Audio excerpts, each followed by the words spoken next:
Alright, hello everyone. So this is Jordan, or Murad here, and this has been a somewhat long-awaited video. I actually said that I would upload this probably in around December of 2023 or maybe January of 2024, but unfortunately I was swamped with commitments to schoolwork, specifically university schoolwork, some collaborative projects with Scorpion Movement with people like Jacob and Flying Kabbalah, who, by the way, you should check out their respective social media profiles because they make incredible content as well.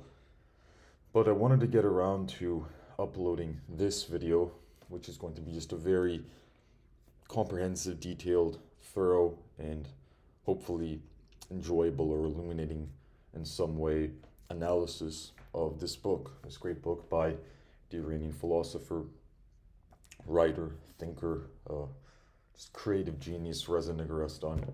And the full title of the book is Cyclonopedia, Complicity with Anonymous Materials. And I have here the subtitle of an introductory analysis. And given the extraordinarily detailed, wide-ranging, and kaleidoscopic scope of the novel, even an introductory analysis of it is going to encompass quite a wide range of materials, of references, of thinkers, of ideas, so much so that it can be quite overwhelming at first, actually. So this label and introductory analysis belies an extraordinary level of complexity and depth, and a full analysis, a sort of chapter by chapter. I mean, this book doesn't really have chapters, but you could say a sequence by sequence or stage by stage analysis of this book would probably necessitate at least a 5 hour long lecture. I mean, there have been some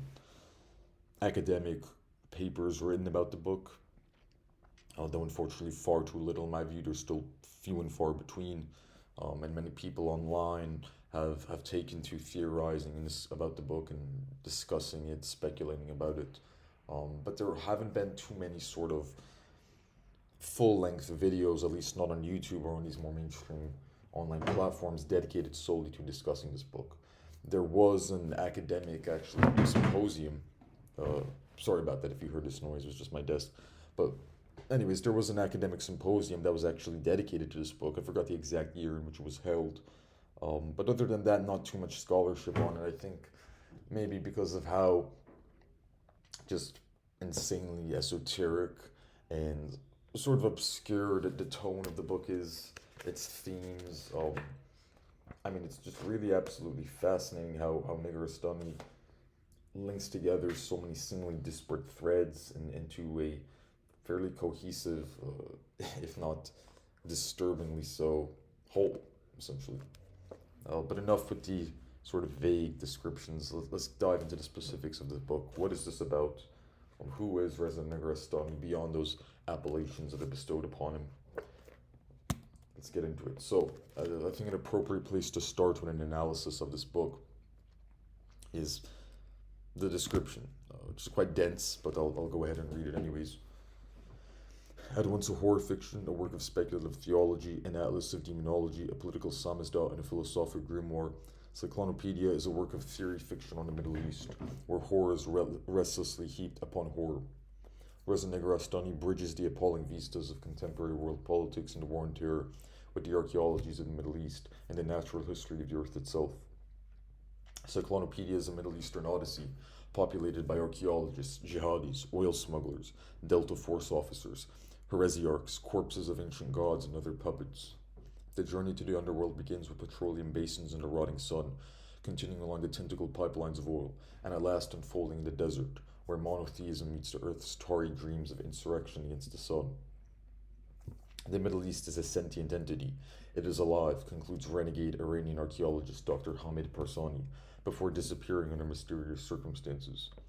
The disordered notes he leaves behind testify to an increasingly deranged preoccupation with oil as the lubricant of historical and political narratives.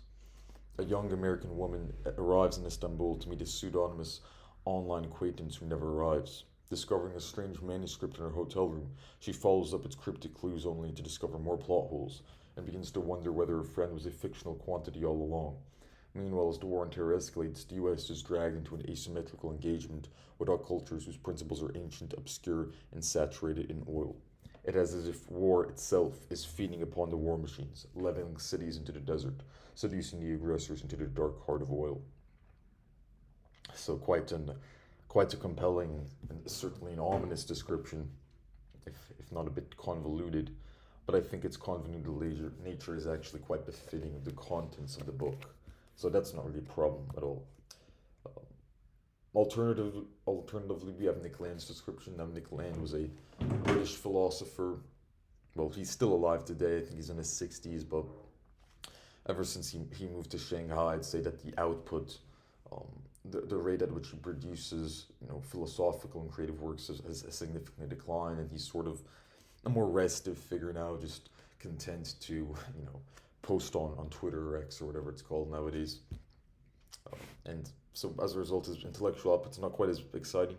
It's not quite as invigorating anymore. But nonetheless, at the time when this book was published, in, I believe, in the 2000s, let me just find the exact year. I actually have the book right in front of me at the moment. I'm just flipping through it. 2008, that was definitely a good era, I'd say, for Nick Land. I think his main collection of writings, Fanged Noumena, was published in 2011 by Urbanomic Press, and it was just a collection of writings that he created throughout the 1990s and 2000s. So that was certainly a good era for him. He's definitely going through a period of philosophical invigoration and you could say euphoria in a sense. And I think his description of the book reflects that. And as I'll delve into in the next several slides, he's certainly a key theoretical influence on this book, and not just Nick Land himself, but the sort of intellectual and philosophical milieu that he came out of in the 1990s, as we'll see in Warwick University. But Nick Land's description says, Western readers can expect their peculiarly schizoid condition to be butchered open by this work. Consider a grotesquely reductive, violent, comic, yet still suggestive thesis. Islam is to Negarestani what Marxism is to Bataille. Read Negarestani and pray. Again, a very evocative, very ominous, sort of virile description of this book. He already includes several references there. Marxism, Bataille, about Islam. Negarestani wielding Bataille wielding Islam as this annihilatory, transgressive force, which is what Bataille actually aimed to do with Marxism. George Bataille, the 20th century continental figure, he's sometimes referred to as the metaphysician of evil. I've heard the metaphysician of degradation applied to his thought as well. Just to give you a brief overview, I'm going to go delve into his thought and the thought of all these other thinkers that I'm name dropping in more detail throughout this video. But he sort of applies Marxism from a perspective that's simultaneously pragmatic and idealist, in that he doesn't have any time for the sort of the materialistic or commonplace strategic considerations of Marxism. He doesn't have any time for these notions that he considers to be just mere remnants of liberal modernity, like equality or freedom or oppression from exploitation. He doesn't really concern himself with those aspects of Marxism, but nonetheless he sees in Marxism this counter-hegemonic potential, this potential for violence, for insurrection, for transgression that he thinks is quite powerful. And you have to take into consideration the historical circumstances in which he wrote his most famous works. He died in 1962, I believe, and was born in the late 1800s. And so at the time, communism, specifically Marxism, Marxist-Leninist thought was sort of the cool ideology in many respects among the intellectual urban youth. It was this new revolutionary sort of avant-garde movement that had an appeal beyond just workers' liberation. So it appealed beyond just the proletarian classes and even to some artistic classes as well. That's sort of the perspective that Bataille is approaching Marxism from. And I think later on in his philosophical career, he sort of discards it, doesn't really see much potential in it anymore, thinks it's exhausted its revolutionary potential. And nowadays, Marxism, in a sense, even though Marx constantly wrote about the problem of assimilation and the tendency of capitalism to assimilate and absorb all contradictions, no matter how blatant or potent they may seem at first, ironically, even his own theory fell victim to this sort of assimilation that he diagnosed as a feature of the capitalist superstructure or the capitalist apparatus, because, nowadays Marxist theory is not so dangerous anymore, right? It's not so subversive. It's been assimilated actually into the mainstream academic system. Well, we see this, for example, with the sorts of theories in sociology that become very commonplace in the mainstream world of social sciences and academia. We see this with the debate on nationalism, how the sort of hegemonic voice in nationalism studies, which is a really important subset of the social sciences, or thinkers like Ernest Gellner in the modernist school. And that's something I'm going to actually delve into a little bit later. I'm sort of rambling now, so I apologize for that. But the academic debate on nationalism, on ethno-nationalism, and the divide between the modernist school, people like Gellner, the primordialists, people like Azargat, sort of ethnogenesis scholars, like you could maybe group Walker Connor into that group. That's actually going to be very significant to the themes that are covered by this book. So already I'm starting off just with the descriptions with some extremely dense sort of material. But I think that should give you a good idea of where we're headed from here, essentially. Now, before I actually describe the plot or the structure of this book, the sort of literary aspects, we'll dive into who's Reza Negarestani. So, Reza Negarestani, even his name is quite imposing, just quite a formidable name, I'd say. You know already, right off the gate, that he's going to be a powerful figure. But he's an Iranian philosopher and writer, thinker, just all-around creative genius, as I mentioned. Born in 1977 in Shiraz, Iran. And though I don't exactly recall him ever identifying as a Muslim or expressing any sort of, say, Iranian nationalistic views of any sort, this Middle Eastern background, specifically this Persian background, certainly played an important role, I think, in his intellectual development. And it's definitely stayed with him throughout his life.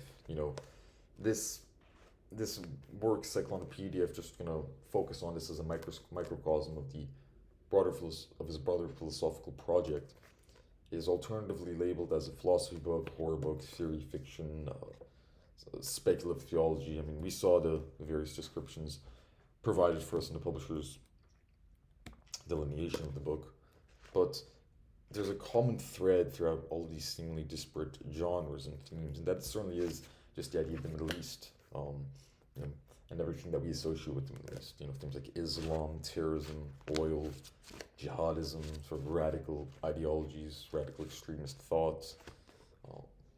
Just these very intricate, complex geopolitical struggles, sectarianism. I mean, there's so many tendencies I think we've seen in the Middle East for decades, if not over the past century, not just in terms of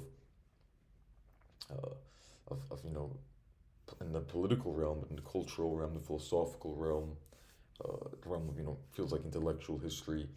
We see these very interesting themes pop up, and these are certainly themes that I think are very conducive, actually, or maybe conducive isn't the best word, but similar to or in agreement with, in accordance with the types of themes explored by thinkers like Georges Bataille and Nick Land and everyone else I'm going to talk about today.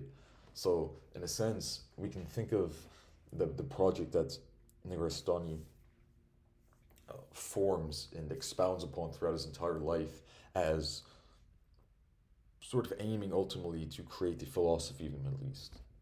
Not a unified philosophy of the Middle East, because his philosophical tendency actually leans away from any idea of unification, away from any idea of a sort of Spinozistic, monistic substance of all reality, towards Deleuzian tendencies of difference over identity, heterogeneity over homogeneity, chaos over order, these types of themes. But certainly the Middle East, Iran, all these different states and non-state actors alike play a key role in this book, Cyclonopedia, and throughout his wider philosophical oeuvre and creative oeuvre. And it absolutely helps to have a very, very comprehensive understanding of pretty much everything about the Middle East that you could think of before you dive into this book. And I think people who aren't familiar with Middle Eastern geopolitics, the international relations of the Middle East, its history, its culture, sort of Middle Eastern intellectual and aesthetic developments, um, militancy, insurgency, terrorism in the Middle East, sort of geopolitical dynamics at play, sort of the petropolitics, oil politics of the Middle East, different geographic regions in the Middle East, different nationalism, ethnic nationalism in the Middle East. There is actually throughout this book, we see he has many sort of academic style footnotes that he provides, even though it's technically a fictional work. And there's one specific footnote that I thought was quite interesting where he's talking about Kurdish nationalism in Iran. And that's a topic that I'm certainly quite interested in. But he goes into such detail on these various different aspects of the Middle Eastern experience in the 21st century. And actually even some of the history preceding these recent eras, preceding modernity. He dives into ancient pre-Islamic religions that predominate in the Middle East, from Zoroastrianism to Gnosticism, right? Manichaeism, these sort of occult myths and fables, as well as Islam, of course. I mean, I've heard there was one description of this book given by a very intelligent and insightful Goodreads reader, and he actually described it. He gave it a somewhat humorous description of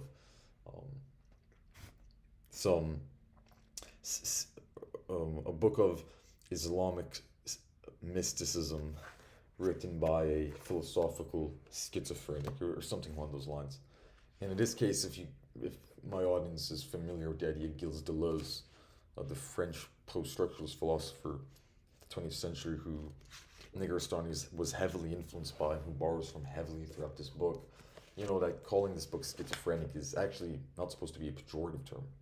It's not supposed to be a derogatory term or an insult. It's actually intended to be a compliment.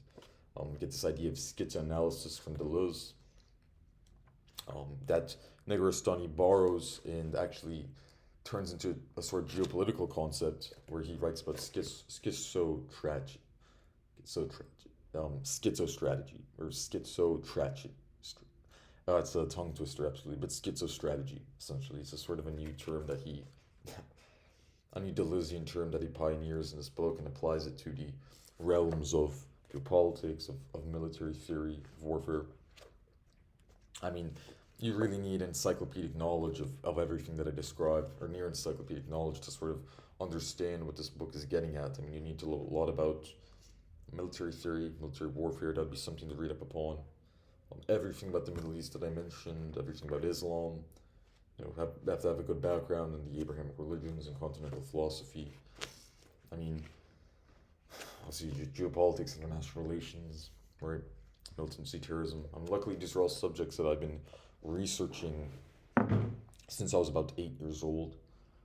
When I first picked up a biography of Saddam Hussein, I was captivated by it, and then I saw what was happening on the news with the Syrian civil war, and I started studying the rebel formations and the international alliances involved in the Syrian civil war. I started studying ISIS, the terrorist group, when I was about 8 years old. And it's just been a wild intellectual journey from there. So, not to toot my own horn, but I would like to consider myself sort of well equipped to explore and dive into the variegated themes that are explored in this book.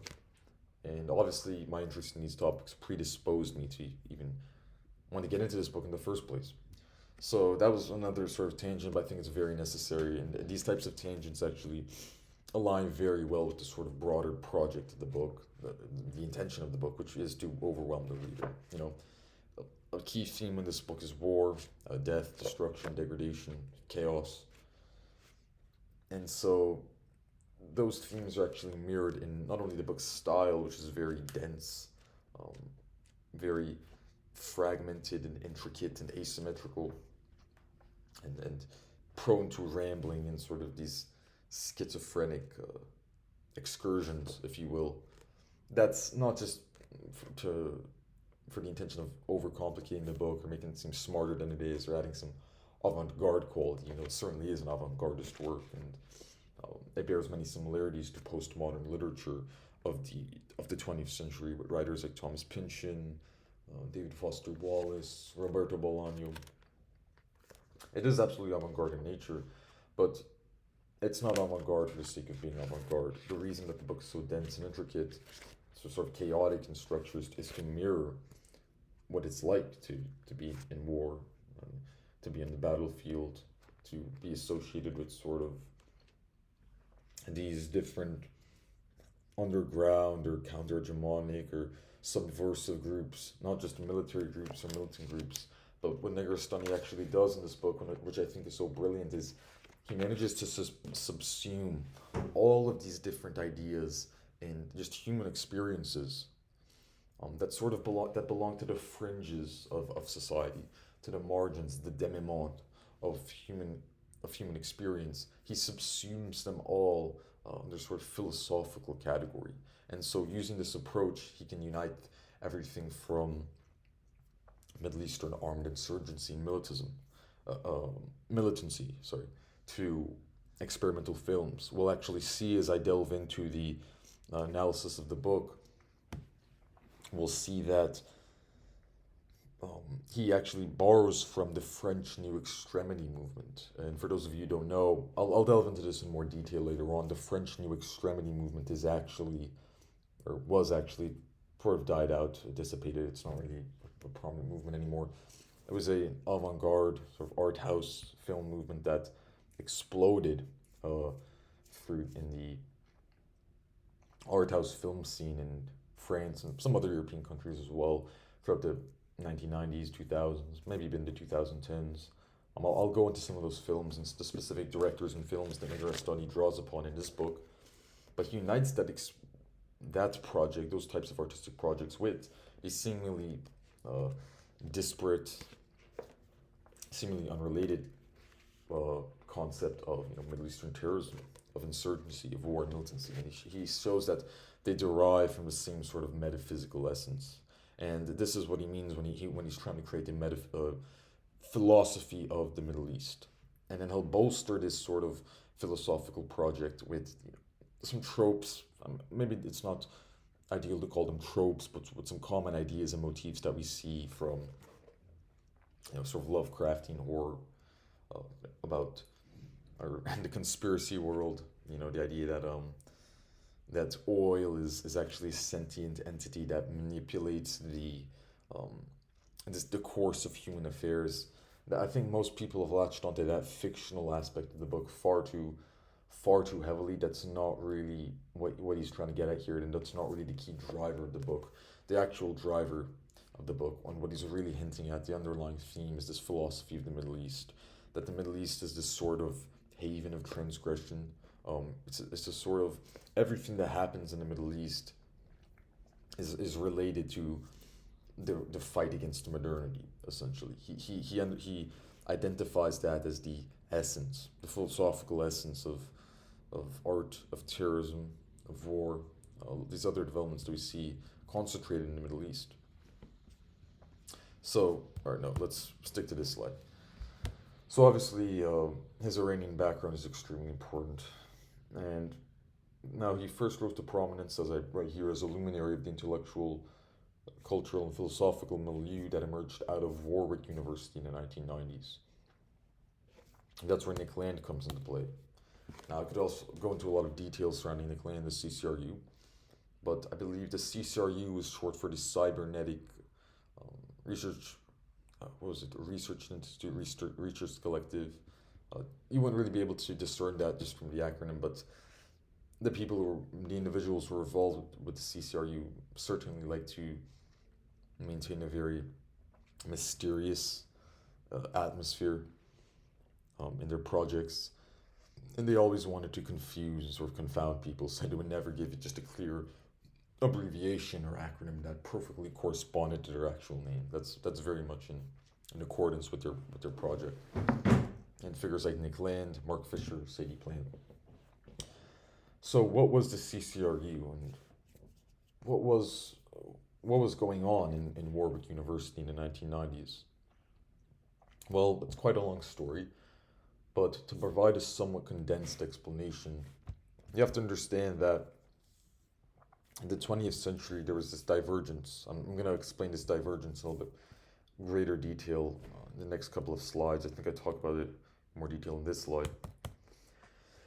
There was this divergence between analytic and continental philosophy, where we see analytic philosophy entails philosophical schools of thought such as logical positivism, verificationism, rationalism, logical empiricism, sort of the idea that the only matters that are worth exploring, that are worth expending any sort of mental or intellectual effort on, are matters of either theoretical or logical deduction or of the empirical world. Ideas that have some sort of basis in these two means of intellectual activity. So it doesn't overly prioritize one over the other, though I think in practice, one would apply the framework of these types of fields tends towards empiricism, naive empiricism, as I would call it, because as we know, there are major flaws with the empiricist model of reality. I mean, flaws that are pointed out even going back to David Hume, this problem of induction. But because of this, because it has a very sort of realist, pragmatic approach, where it functions almost as a supplementary initiative to science, right? Because science is, towards this time in the 20th century, we can go back to the 19th, science is progressing so rapidly, making so many important discoveries, from Darwin's theory of evolution, advancements in biology that ensued from that, going on to microbiology, really important advancements in physics, or discovering subatomic particles, splitting the atom, developing quantum physics, really just understanding the fabric and structure of reality down to its most intricate level or layer of composition and constitution. Sorry. Had to quickly sneeze there. We're unraveling the fabric of reality with the sciences, with physics and biology and chemistry, and we're yielding massive and unprecedented technological advancements, medical advancements. We're curing so many diseases. We're developing these insane technologies like the nuclear bomb. Many start to think, especially in the intellectual world, well, if science is making so much progress, then what's really the place of philosophy? It sort of seems like philosophers are just getting in the way with their abstract, metaphysical questions, and they're sort of head in the clouds mentality, thinking about thinking. I mean, I love philosophy, obviously, as you can probably tell just from my videos and the type of content that I create, but I would certainly, maybe not concede wouldn't be the best word, but I would certainly agree that, yes, a great deal of philosophy is the most dense sort of abstraction you can imagine. It's literally thinking about thinking. I mean, and the term thinking about thinking was always used as a pejorative, I think, by more scientifically minded people, more logical, more mathematically minded thinkers to smear philosophy, in a sense, to say that these philosophers are thinking all the time and they're creating this fanciful terminology and all of these dense abstractions, but this doesn't actually have any connection to reality, right? That's another key concept in analytic philosophy. The idea that thought, intuition, intellectual activity should have some sort of relation or bearing to the world. So it should serve some of a pragmatic function, and therefore we shouldn't be going on these fanciful terminological or speculative flights. It needs to be grounded in reality. The Continentals, actually, some of them will take up that concept and that idea and use it for their own ends, as you see thinkers like Deleuze, who comes up with these very abstract, just almost occult-like descriptions of events, phenomena that attracts the ire of more scientifically minded thinkers like Sokal, as you see with the Sokal affair. But the key point of all of that is, of all of those descriptions is, just go to someone like, for example, Heidegger. He's a key thinker in continental philosophy. He was widely panned by the analytics and by many scientists, like, for example, Bertrand Russell, who's a very important 20th century analytic philosopher and logician who famously hated Heidegger and said that, I believe in reference to Heidegger's Being in Time, which is his most seminal work of phenomenology, he described it as obscurantism. He said language is running riot here, sort of it's psychological observations that are made to pass for facts or logic. He thought it was just a mess, sort of obfuscatory, pretentious mess of language. And he obviously hated those types of works. But Heidegger's project, much of it literally is thinking about thinking. And we see in his Discourses on Thinking, which I think was published in 1951, where he writes about two types of thinking, right? Calculative and meditative thinking. And he says calculative thinking is the mode of thinking that predominates in technological modernity. It's deriving from Aristotelian metaphysics in a sense, which introduced the notion of cause and effect, that an object will move, and that this will have an effect on some other object, and this is sort of the fundamental basis of reality, and proceeding from that fundamental basis, deriving from that basis, you get tendencies in thought like quantification, trying to sort of break down the constituent objects of reality, to explore their relation to each other, and then from there, again, his philosophical critiques of science and technology were extremely dense and intricate. But to just provide a simplified version, he says from there, what happens with this tendency towards quantification, towards breaking down reality into its constituent parts, exploring all of these different parts and how they relate to each other. This tendency, which he identifies as constituting the essence of science, of modernity in general, is anti-human in nature, because it has a tendency towards instrumentalization, towards treating the world as a means to an end. It reinforces the Cartesian subject-object distinction that he thinks is the cause of many of the ills that we see today, of this era of technological hegemony that he was so terrified by, that he wrote about in works such as The Question Concerning Technology, which is a fantastic book that everyone should read, especially if you're interested in Cyclonopedia. So he groups those tendencies with calculative thinking, and he contrasts that with meditative thinking, which is, he identifies as sort of more, it's a more humanistic way of thinking. It's more in touch with our being in the world, or Dasein, as he would call it. He had a very specific and idiosyncratic philosophical terminology. And the being in the world is just, we're in the world, and we don't try to reflect on that through these mathematical abstractions. We just are. We just exist. That's where the essence of meditative thinking. And he says meditative thinking actually allows one to take a deeper, sort of romantic understanding of reality, of means of poetry, music, artistic expression. He questioned why we would assume that, for example, the farmer who has lived on his land, on his native territory, who's autochthonous to the land, the German land, considering his background from Germany, why his perception of the Rhine River as a source of beauty, as a source of artistic inspiration, is any less valid than the perception of the Rhine River by the scientist as just a mere means of generating hydroelectrical power.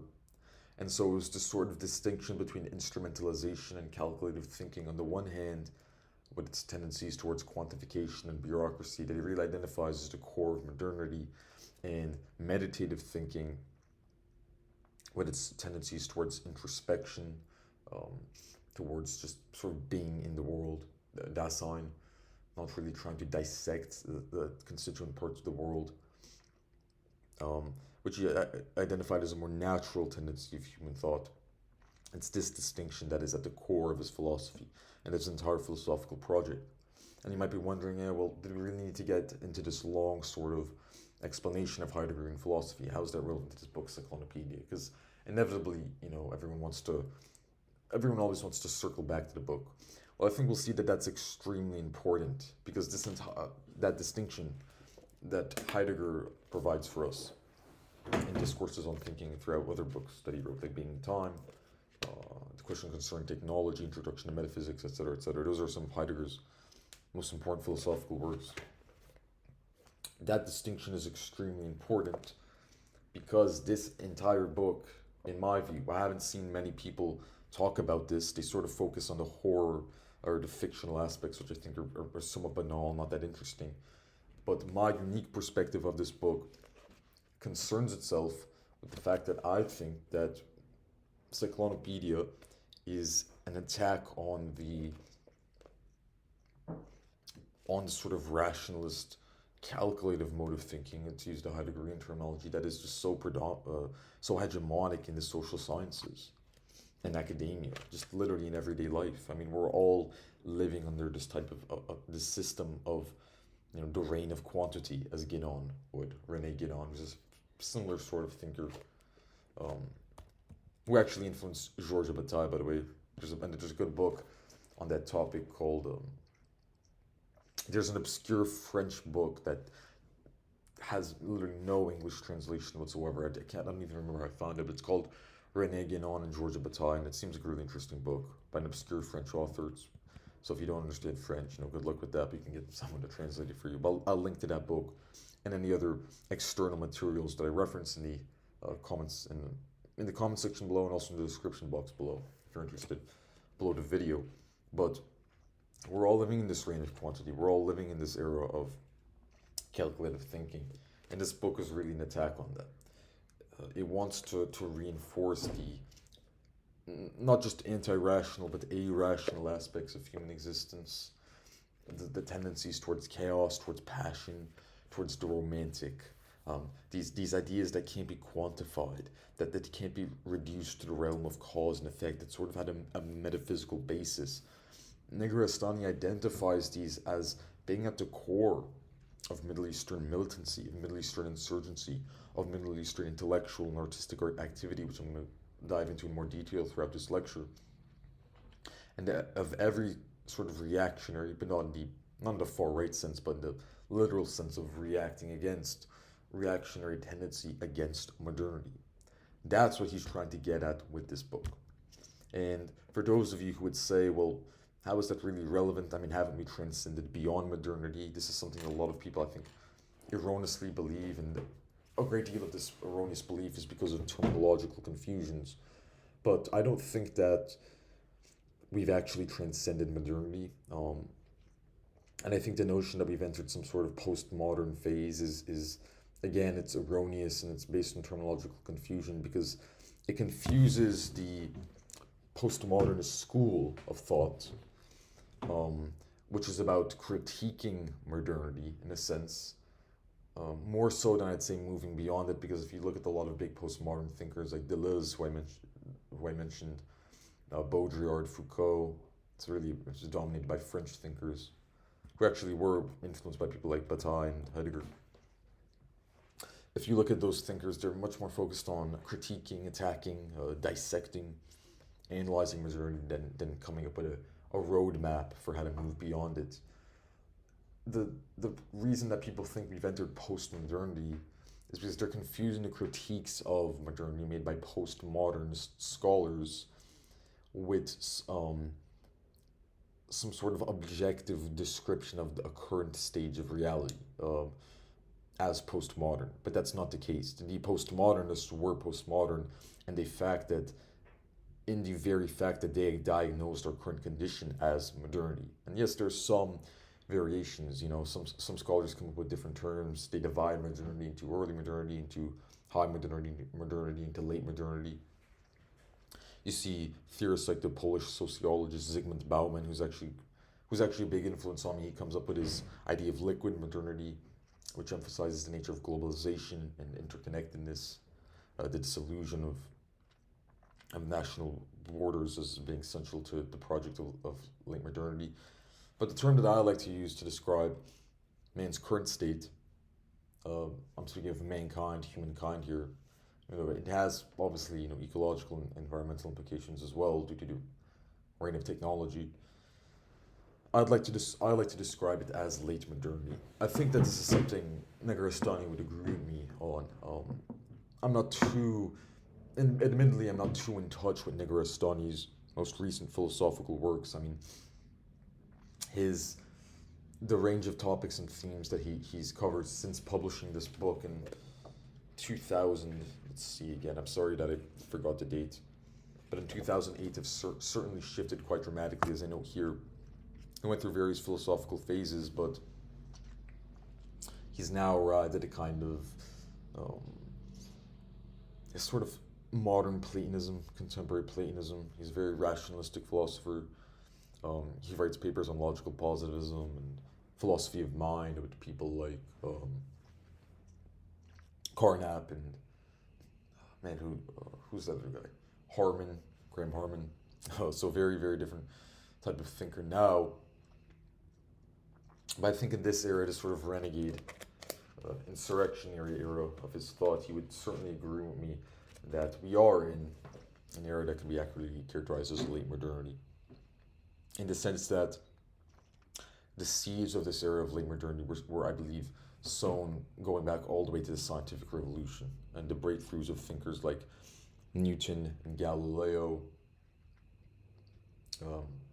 Leibniz, even figures like Kant in a sense. There are important philosophical distinctions between the ideas propounded by Kant and the scientific discoveries made by Newton, specifically in regards to time, space. We all know that Kant wouldn't agree that there's an absolute time, wouldn't agree that there's an absolute space, so he sort of rejects the entire foundation of Newtonian physics, and he actually just states that time and space are impositions of the human mind upon reality, and so is causality, so that doubts the very first starting point of Newtonian physics, which is causality.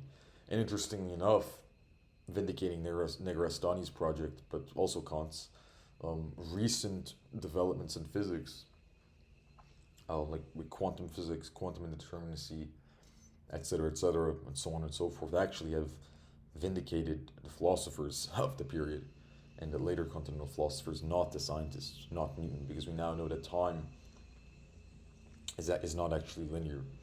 It doesn't function on a linear basis. This is what physicists have discovered. And I do believe that an understanding, speaking of physics, an understanding of the natural sciences would actually be quite beneficial in ascertaining what Negarestani is trying to get at here in this book. So that's the philosophical basis of Negarestani's Cyclonopedia. But as the CCRU related to that, well, not to get into too much detail with this, but the CCRU, and that's sort of the basis. Again, I dove into the distinction between continental analytic philosophy, which is very important for understanding this book and its themes. But this book is certainly more engaged with the continental tradition in that respect. And that's what Warwick University was really focusing on quite heavily in the 1990s. I mean, it's probably was the top institution, or one of the top institutions in the world to study continental philosophy. And they were publishing a lot of really original scholarship, groundbreaking scholarship on thinkers like Nietzsche, Bataille, Deleuze, Heidegger, Kant, Hegel, and so many others throughout the 20th century, right? And what happened as a result of this intellectual boom, this intellectual explosion that we see, is a movement called the CCRU. I believe the Cybernetic Research Collective Research Institute, something along those lines, that emerges in the 1990s. And it's a very distinctly British movement. This really couldn't have emerged anywhere else. It was shaped by the geographical, cultural, historical, political context of 1990s Britain. So for those of you who don't know, what was happening in Britain at the time was that Britain was swept by this era of neoliberalism, of deregulation that originated from Thatcher. And if you'll excuse me, I'm actually going to take just a brief break to go get some water before I continue to the explanation of the CCRU and the British history of the 1990s, just to sort of replenish and reinvigorate my voice.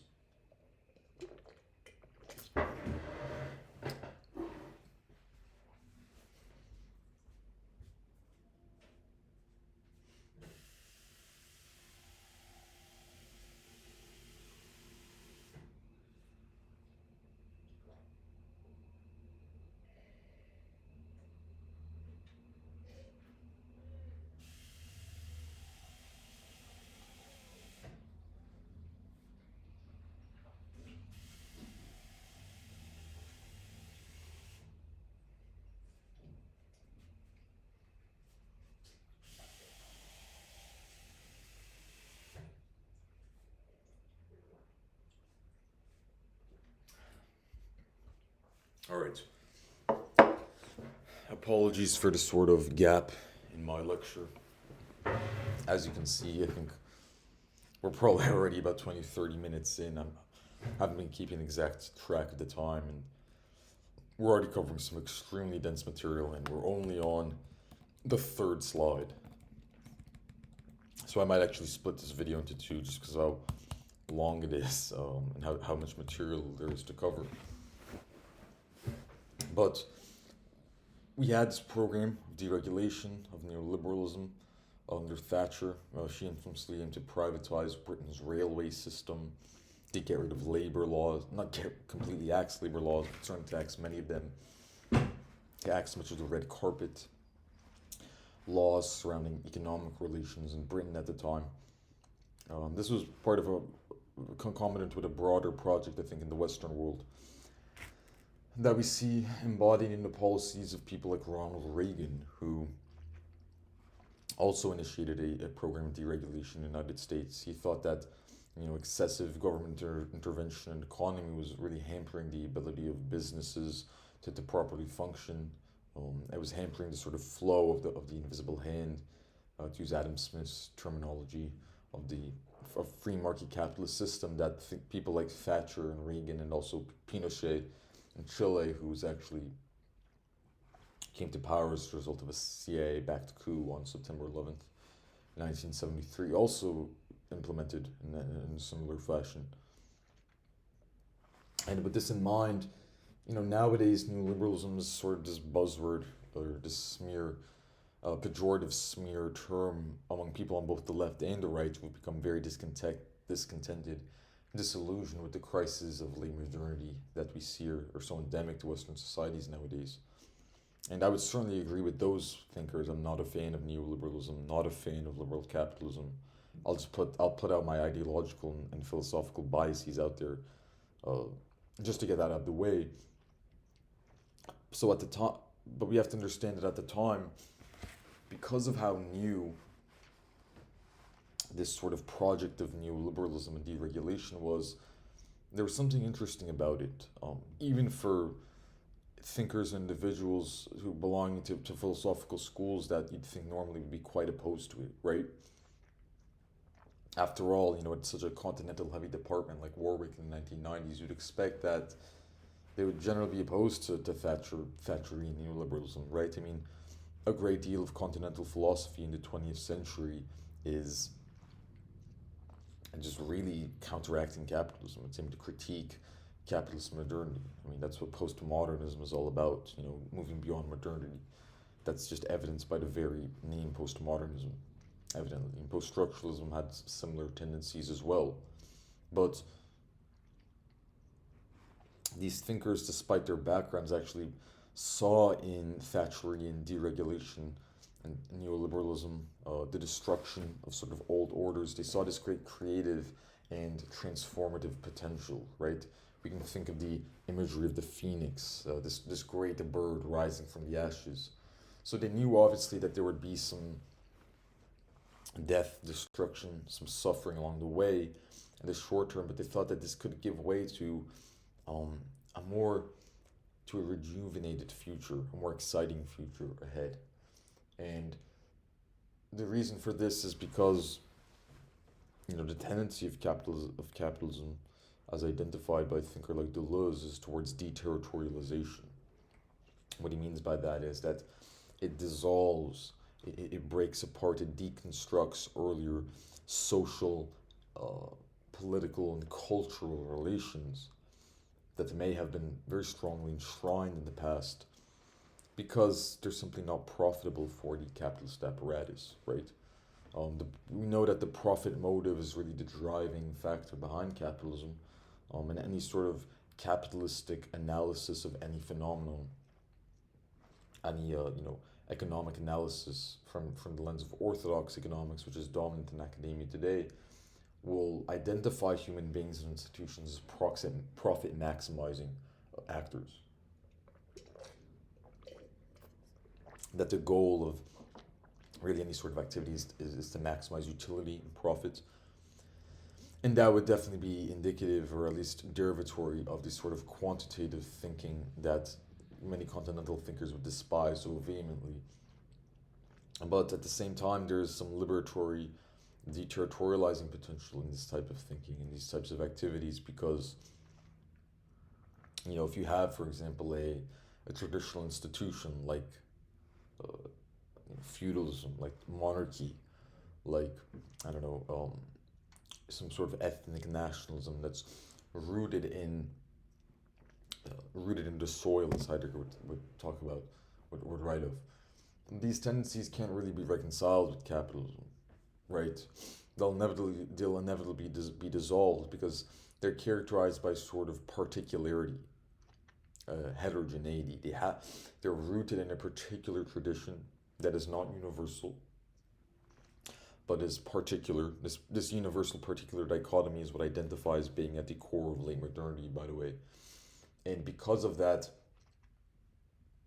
they contradict the tendency of capitalism, which is towards growth, towards production, towards expansion, right? The notion of linear progress is an idea that comes out of the Enlightenment in large part, which is also when we saw sort of the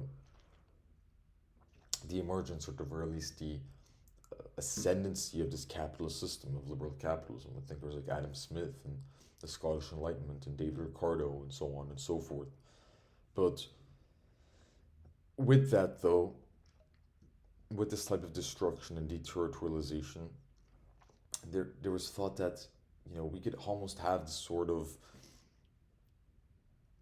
It was thought by these thinkers of the CCRU and at Warwick University that it had this immense liberatory potential because it could actually eliminate these sort of intermediatory forces in society.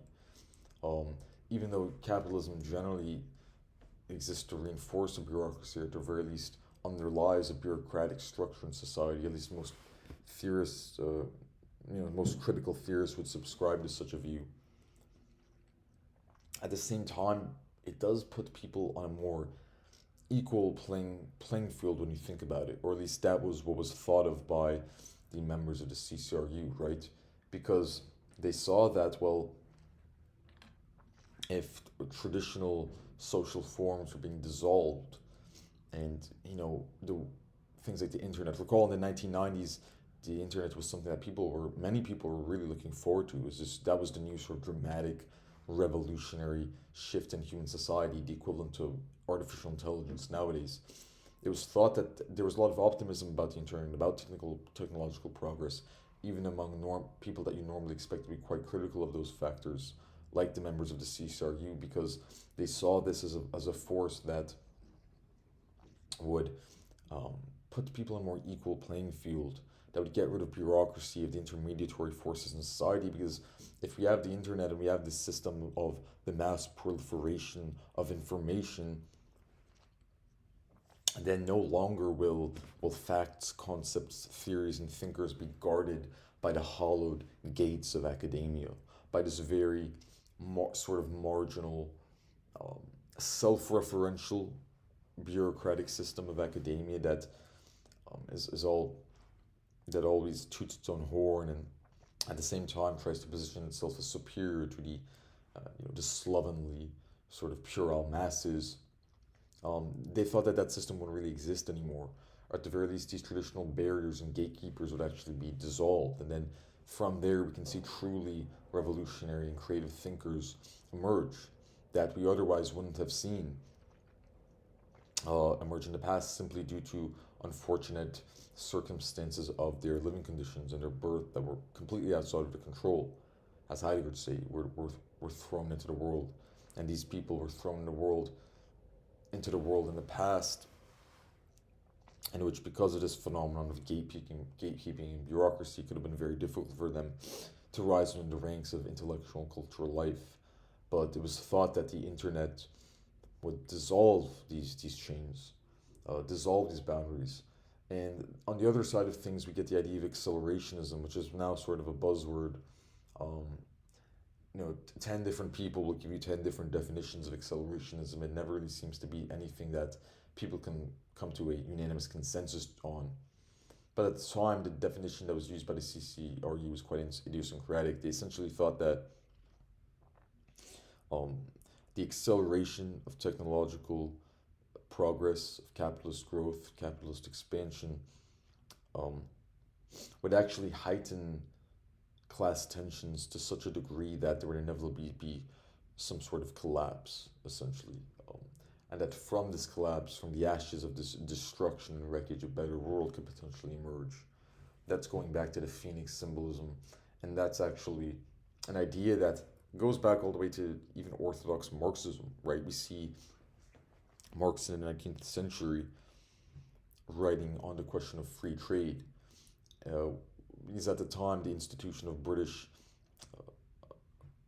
finance capitalism and colonialism was expanding to a significant degree, and as a result, the question of colonialism and imperialism was on everyone's minds, especially among not only intellectuals in Europe, but even the workers and the masses, the proletarian classes.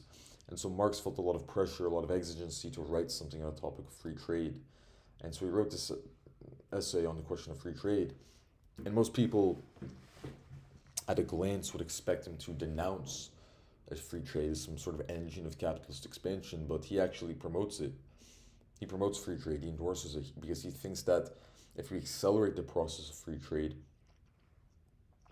we'll actually heighten tensions between the proletariat and the bourgeois to such an extent that they can no longer be ignored. We can no longer simply placate the proletarian masses with, social welfare programs that would become increasingly popular in the 19th century through social democratic parties, especially in the 20th century as well.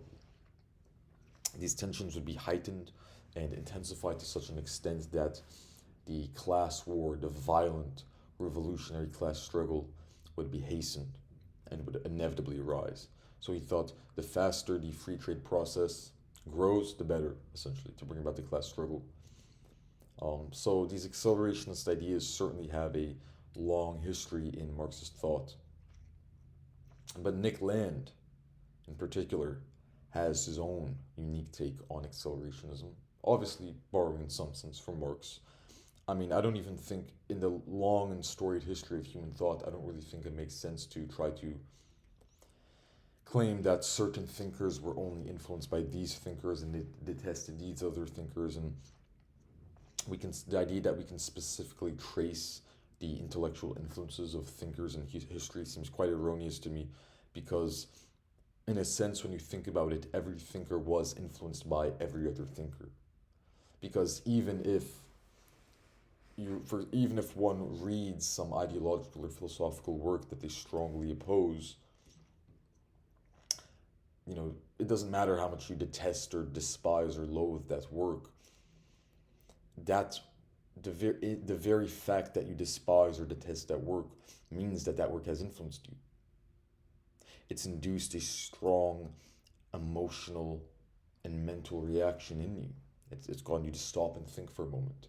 You have to think, this book is absolutely terrible. The ideas that it propagates are horrific and malicious and need to be destroyed. That's like the most intense possible negative reaction you could have to work. Well, in the very intensity and in the very negativity that you feel towards that work, therein lies this intellectual transformation. So in a sense, because of this, when we keep that in mind, every thinker was influenced by every other thinker. I actually wrote, for example, a long list of intellectual influences in a Google Doc a while back. I think this was in around March of 2023. I wrote, it was actually, it wasn't really that long. I think it was only about 50 thinkers. And one guy replied to me and he said, how'd you include John Locke and Georges Bataille on the same list? Right? John Locke was a classic British liberal. I mean, he came up with the blank slate theory, which in my opinion is a key presupposition of liberal universalism. But, I mean, the reason that I can incorporate these seemingly contradictory thinkers and their ideas and count them among my intellectual influences is because, as I said, all thinkers and all thoughts are interconnected. No man is an island, and no thinker exists in a temporal vacuum. They're always responding to what came before, right? Even if they don't realize it. Because For example, I went through my sort of classical liberal phase when I was in middle school, right? That's the reason I incorporated, or included John Locke in that list of intellectual influences, because when I was a classical liberal in middle school, I was really interested in thinkers like Voltaire, John Locke, Rousseau, Montesquieu, not so much Thomas Hobbes. I found him to be kind of strange. But these sorts of just classical liberal thinkers, Denis Diderot, who's a key Enlightenment thinker, I was absolutely obsessed with all of them because I was really just going through a heavy sort of liberal atheist phase. I identified as a secular humanist actually, and I never lost that humanism. I would still say that philosophically I am a humanist, but if we take a Hegelian perspective of things and we recognize the importance of the negatory forces of history and reality. So the negatory is in that which pushes back against, reacts against, moves beyond, or just in some sense combats a pre-existing force. That's what the negatory force is in Hegel's dialectic of history. If we take this Hegelian perspective, we realize that that period of intellectual exploration did not exist in a vacuum. Like I said, it didn't exist in a temporal vacuum. But even if I didn't realize it because I was quite young, I was necessarily responding to certain prior intellectual or just real developments. And in my case, I was responding to these, Christian, traditionalist, and conservative ideas that I falsely, because I've really, my philosophy has shifted quite heavily since I was in middle school, that I falsely thought were hegemonic at the time, and therefore not really that cool because I had quite a rebellious mindset, that I falsely thought were completely constricting of artistic expression. Now I've changed my mind completely. I did a complete 180. I actually think, if anything, that liberal capitalism is not conducive whatsoever to a society that values art and culture and authentic artistic expression. And I can make some longer videos on that. That the concept of capitalism's effect on culture is something that I've been exploring very intensely since I was around maybe 13, 14 years old, which is when I had an anti-capitalist or sort of leftist, far leftist phase, and when I first became exposed to any criticisms of capitalism. And I've moved beyond some of those criticisms because I found them to be I find some of the Marxists or the dogmatic Marxist thought to be somewhat trite and not really that interesting. But certain concepts that I learned about during that phase have stuck with me. Things like planned obsolescence and the tendency of the rate of profit to fall, as Marx outlines in Das Kapital, and many other ideas. These have all stuck with me now, actually, at this point in my current intellectual stage, and I've obviously had to adapt them as I've learned more about the world, as I've garnered more experiences. I mean, I'm 18 years old, so obviously I have a lot to learn, but the point of that sort of tangent, of that rant, is that, again, no man and no man's ideas exist in a vacuum. Everything is a reaction to what came before it, and whether or not you are always propagating a certain philosophy, a certain viewpoint, whenever you conduct any type of analysis of reality.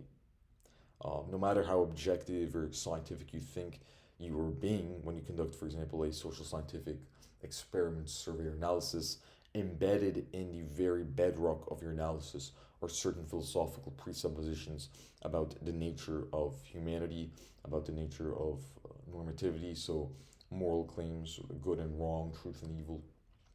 And so what I want to do is I want to analyze people's worldviews and sort of dissect them and get to the roots of the philosophical presuppositions that underpin them. And I think this book, Cyclonopedia, in its sort of anti-rationalist ontology, can be very helpful in achieving this type of process. And how that relates to Nick Land is, he seems like a sort of all over the place, sometimes contradictory thinker, but again, when we take this Hegelian perspective and realize that contradictions are inherent to reality, therefore there's the notion that we should always try and combat contradictions and make anything as clear as possible is flawed, very, very erroneous. If you take the Hegelian perspective again, I would sort of identify as Hegelian in some sense, but not in all senses.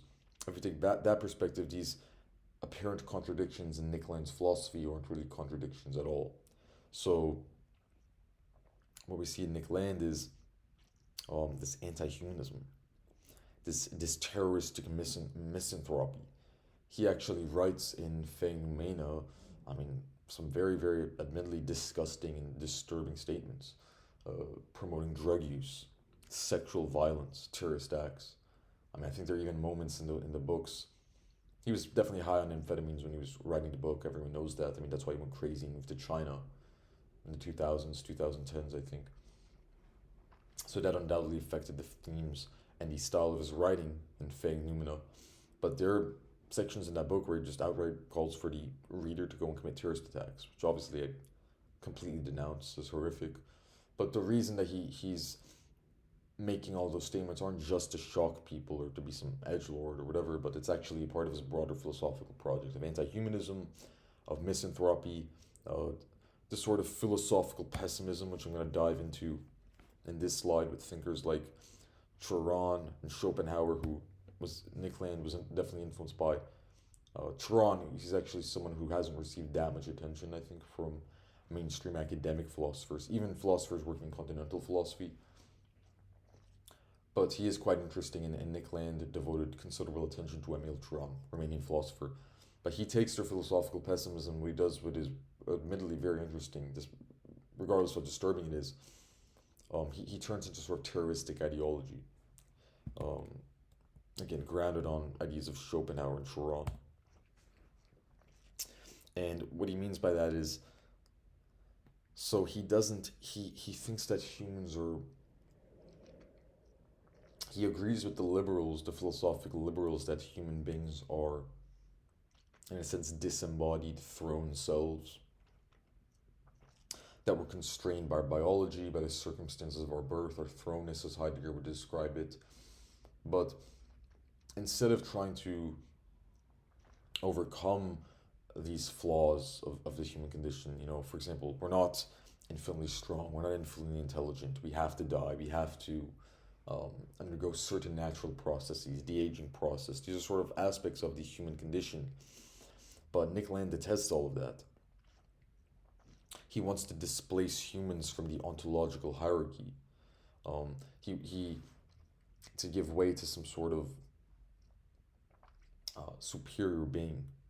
This sounds almost like a Nietzschean idea, but not really very related to Nietzsche. Yeah, I do think Nietzsche influenced Nick Land in some sense, but he admires, in this sense, this is, I think, something he borrows from Italian futurism, because they had similar ideas about this. He admires the cyborg, the Terminator, the sort of calculated, cold, bloodthirsty robot. And because of that, these cyberpunk themes are actually deeply infused and embedded in his writings. But because of that, he embraces this rapid technological and scientific progress. Not because he thinks that it's a positive force for humanity, but because of his anti-humanism and his terroristic ideology. He's fundamentally an eschatological thinker. He wants to bring about the apocalypse. He wants to bring about the end of humanity, to kill all humans. And so he thinks that the technological singularity will achieve this, and that's why he supports it, right? So that we can give way to these superior, omnipotent cyborgs that will rule over the planet, essentially. These killing machines of absolute cold, masculine virility. He thinks this is something that humans will never really be able to achieve, and therefore the human fantasy, the Nietzschean fantasy of the Übermensch is not really tenable within our current human paradigm. He says we need to transcend that through transhumanism. So he embraces the singularity, and that's his concept of accelerationism. So he wants to accelerate scientific and technological developments, at least in his writings in Feng Numena in the 90s and 2000s. Really, really interesting stuff that everyone should read. Feng Numena by Nick Land, published by Urbanomic Press in 2011. But what he's getting at with that is, at first glance, it seems that this is like some wacky, bizarre sort of edgelord thinker. Why would we take this guy seriously? He did betray the various tendencies that we associate with those types of, sort of outsider figures. He's interested in occultism, and he was infamous for his lectures in which he would, he'd hold lectures at Warwick University where he wouldn't even sometimes he wouldn't even lecture on the topic that he said he would lecture on. He would just croak into the microphone for 2 hours, while lying on the floor. And famously, many people at Warwick, even the more experimentally minded people, would just walk out. And the famous quote is, some of us are still Marxists, and then they walked out of the room. So that's what happened when Nick Land was giving his lectures at Warwick University in the 1990s. Very avant-garde guy. But to me, what's interesting about Nick Land, I think why Reza Negarestani finds sort of creative and philosophical power in Nick Land, is because, in a sense, even though he is advocating for an acceleration of the capitalist engines and apparatuses of late modernity, we can take his ideas, which are very more actually artistic and creative in nature, I'd argue, than just purely philosophical or intellectual. Like, Fang's Noumena is equally an avant-garde literary work as it is a philosophical manifesto, in my view. Even though it's a collection of writings and not a singular work. That's how I would describe it. But we can actually take that and use the ideas he propounds to diagnose and critique the system of late modernity that he wants to accelerate. Because if he is an anti-humanist, if he wants to bring about the eschaton, the apocalypse, through this accelerationist process of technological modernity, well, why does he think that? What tendencies does he identify in technological progress that he thinks will bring about the apocalypse? And once we find and analyze those tendencies, we can actually come up with new ways to fight against this process that I think is so dehumanizing. I mean, he supported that. He would agree with me that it's dehumanizing, but he supports it. And so that's why Nick Land is important for us. He just gives us a new way to think about the horrors of late modernity, of this liberal view of just unending, incessant technological process and quantification. All that Nick Land does is he's honest about it.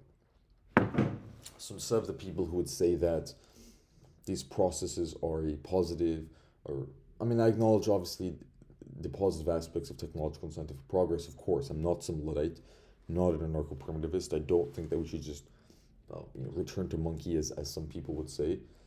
But I think if we acknowledge that he's expressing the worst aspects of this system in his work from a terroristic perspective, to support them, we can more accurately fight against them. It gives us a new lens of understanding with which to comprehend and analyze these processes. And this specific processes would be quantification, or would it be this sort of displacing of the human that I think we're seeing nowadays with artificial intelligence, or displacement, I think that's the correct word. The potential that artificial intelligence will dethrone humans from the ontological hierarchy, because we'll have all of this content and all of this output, creative and intellectual output, that just vastly outpaces and exceeds whatever humans can produce. And so we're going to have to return to these age-old existential questions of what it even means to be human, and if our validity as a species is undermined by some new second species, in a sense, well, what does that mean for us? We're not the apex predators anymore.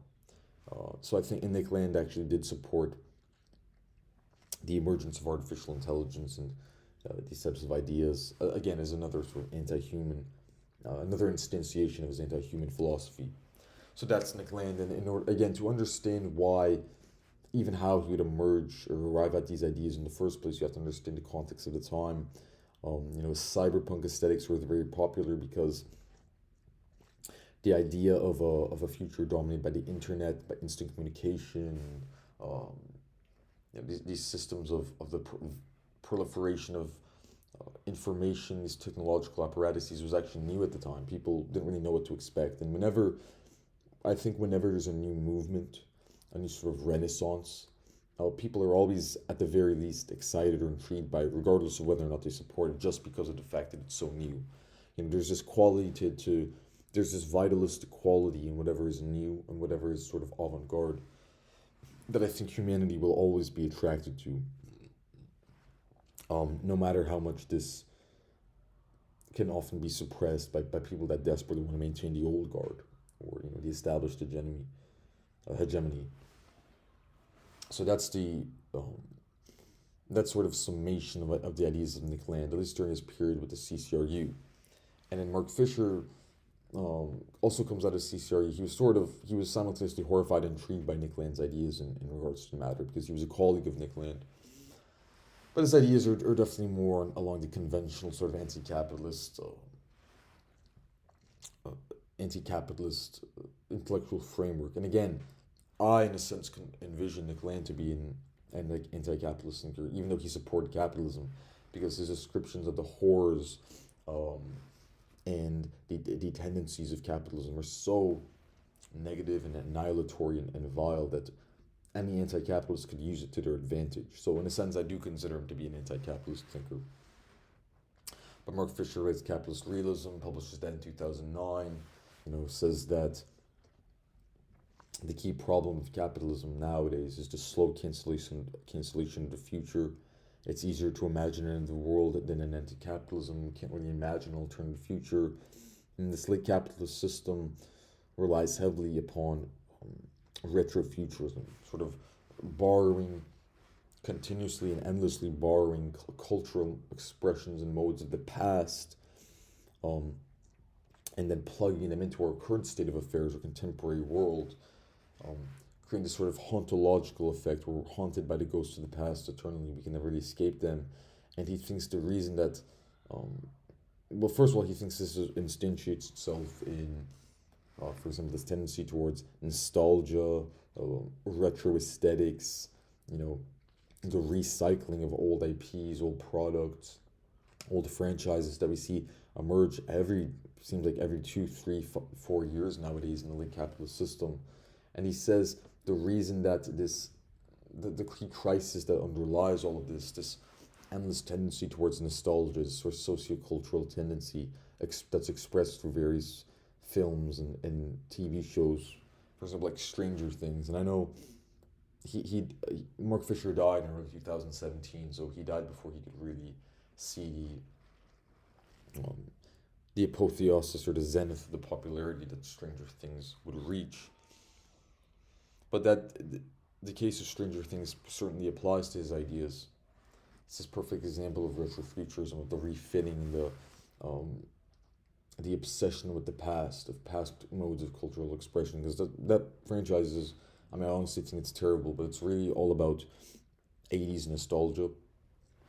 So the recycling of cultural modes of expression from the past decades, he says, is a symptom of capitalism, because we can't actually imagine any future. As a society, we don't have a sort of collective roadmap for where we're going to go that would be better than our current state. We're in capitalist realism, so therefore we have to delude ourselves on the level of societal consciousness through eternally retreating and simultaneously embedding ourselves in the present day, in the past. So that's the problem of capitalist realism that he identifies, and he was so terrified by this problem, by the lack of any sort of new cultural expressions, that he actually killed himself in 2017. And he was an absolutely brilliant man. He also wrote a lot of music journalistic pieces. So he wrote about bands like the Joy Division, Smiths, post-punk, British jungle, the British rave scene, which also the CCRU members were heavily involved in the 1990s. That was actually a big influence for intellectual and artistic output. Sadie Plant, honestly, she's kind of relevant. We can just sort of, I don't want to completely, admittedly, I'm not as knowledgeable on Sadie Plant as I am on the ideas of Nick Land and Mark Fisher. But she's more of a standard sort of feminist continental thinker. I'm sure she has some interesting writings, but I just don't know that much about her, unfortunately. I still have some blind spots and gaps in my knowledge that I would certainly do well to fill. So that's sort of intellectual, cultural, and philosophical milieu that Negarestani emerges out of in the 1990s. He was associated with these thinkers like Nick Land and Mark Fisher. He was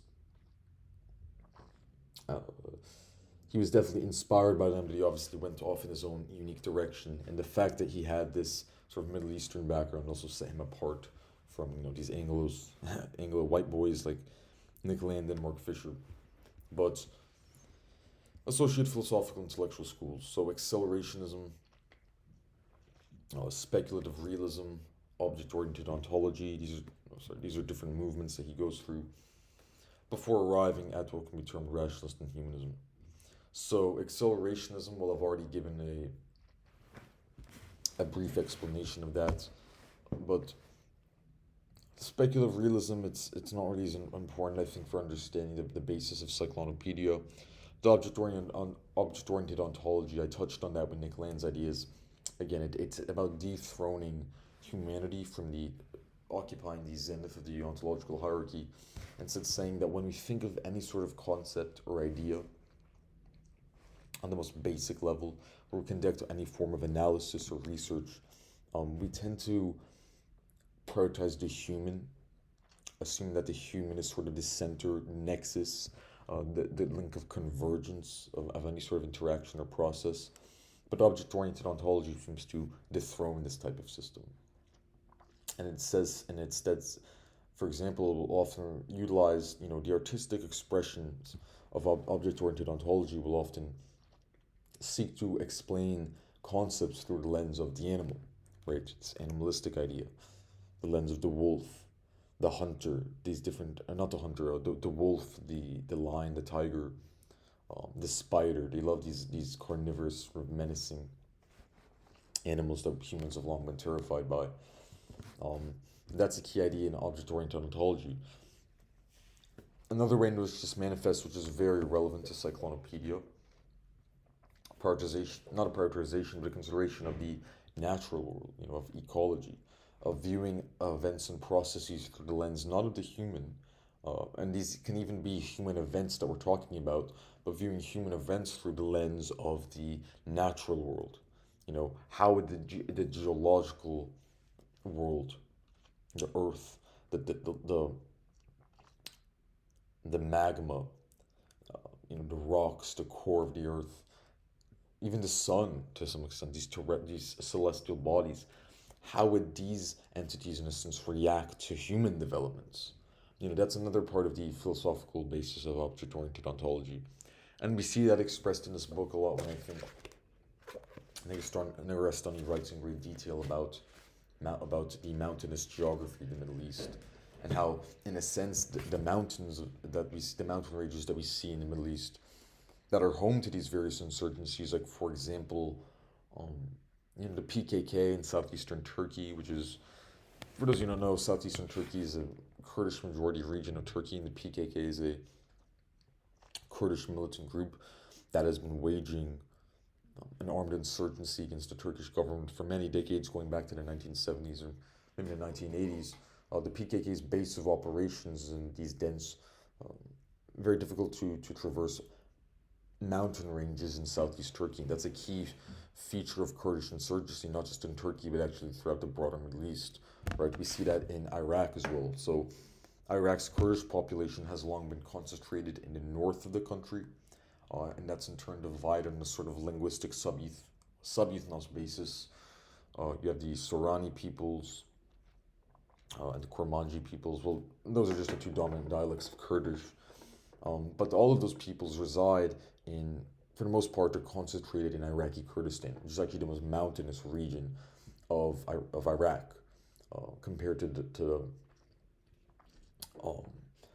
the other parts of the country, which are a bit more flat in terms of their elevation. Not entirely, of course. There are obviously still other mountain ranges and hills and hilly countryside areas. But this mountainous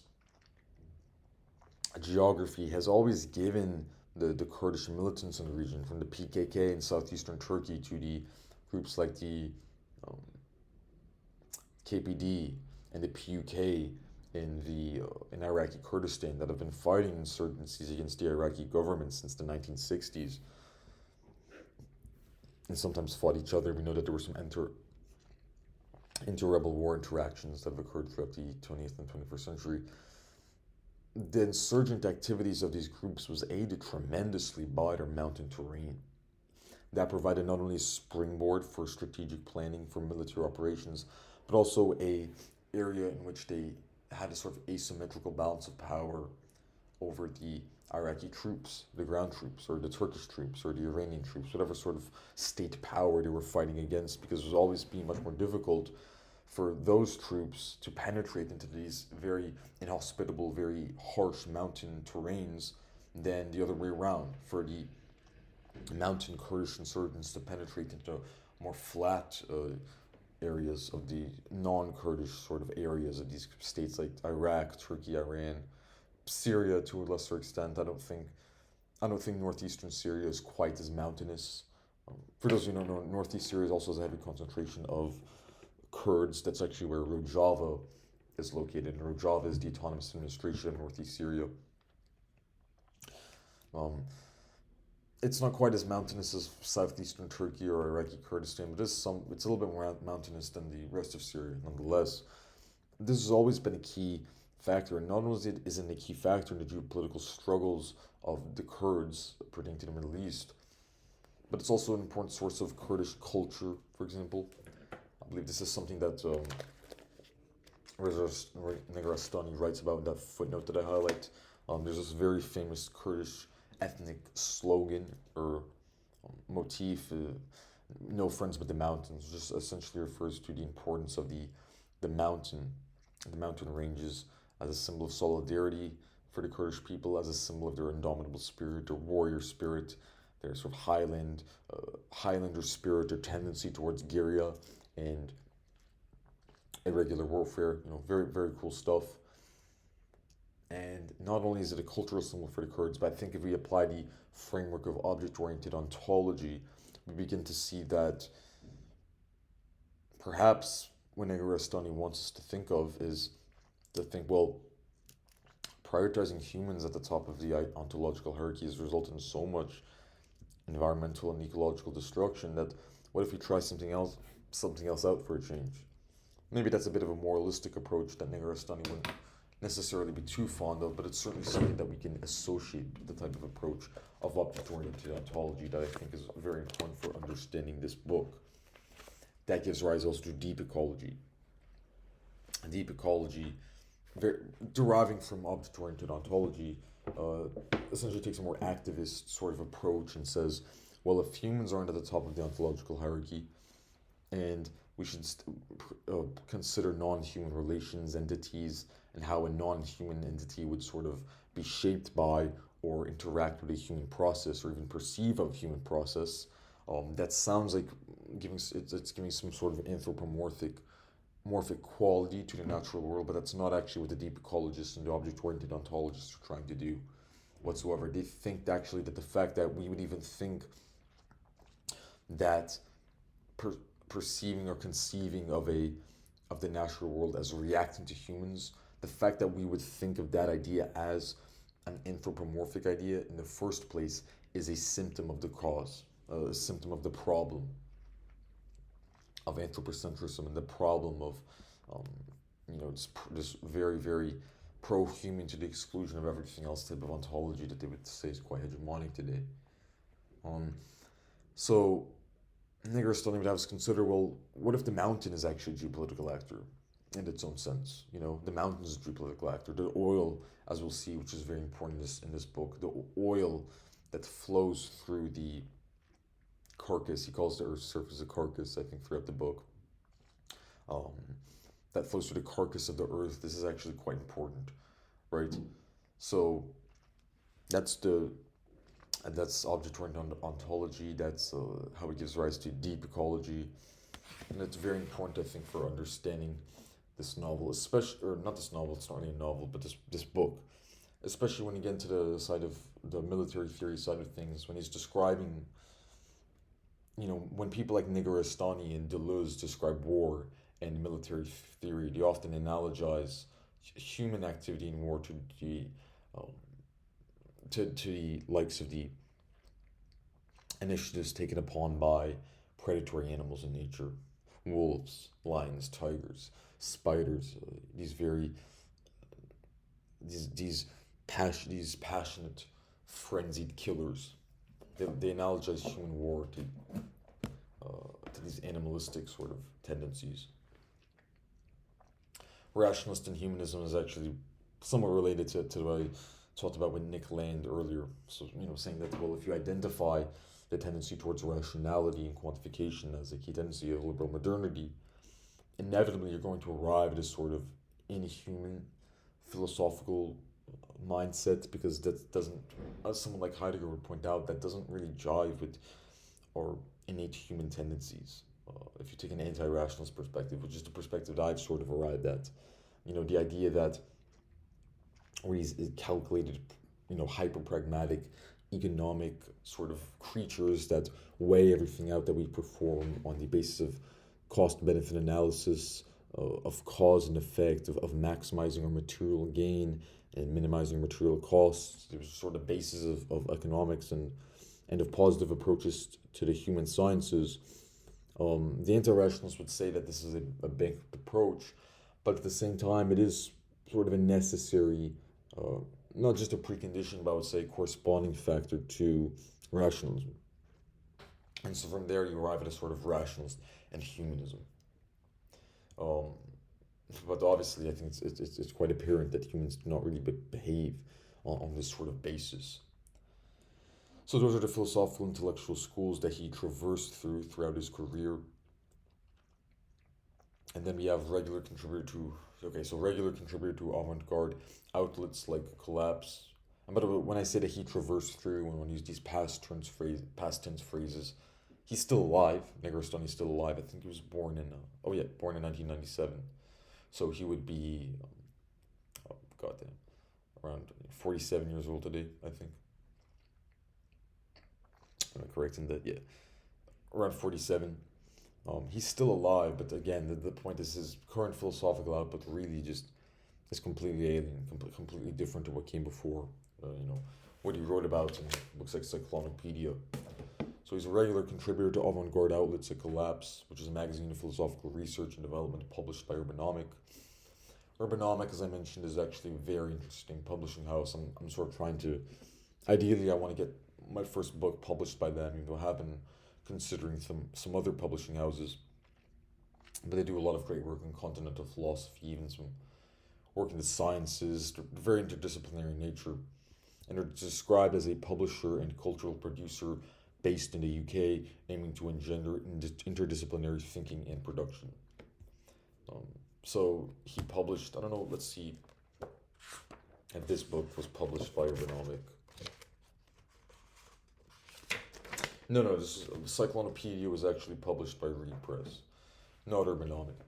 So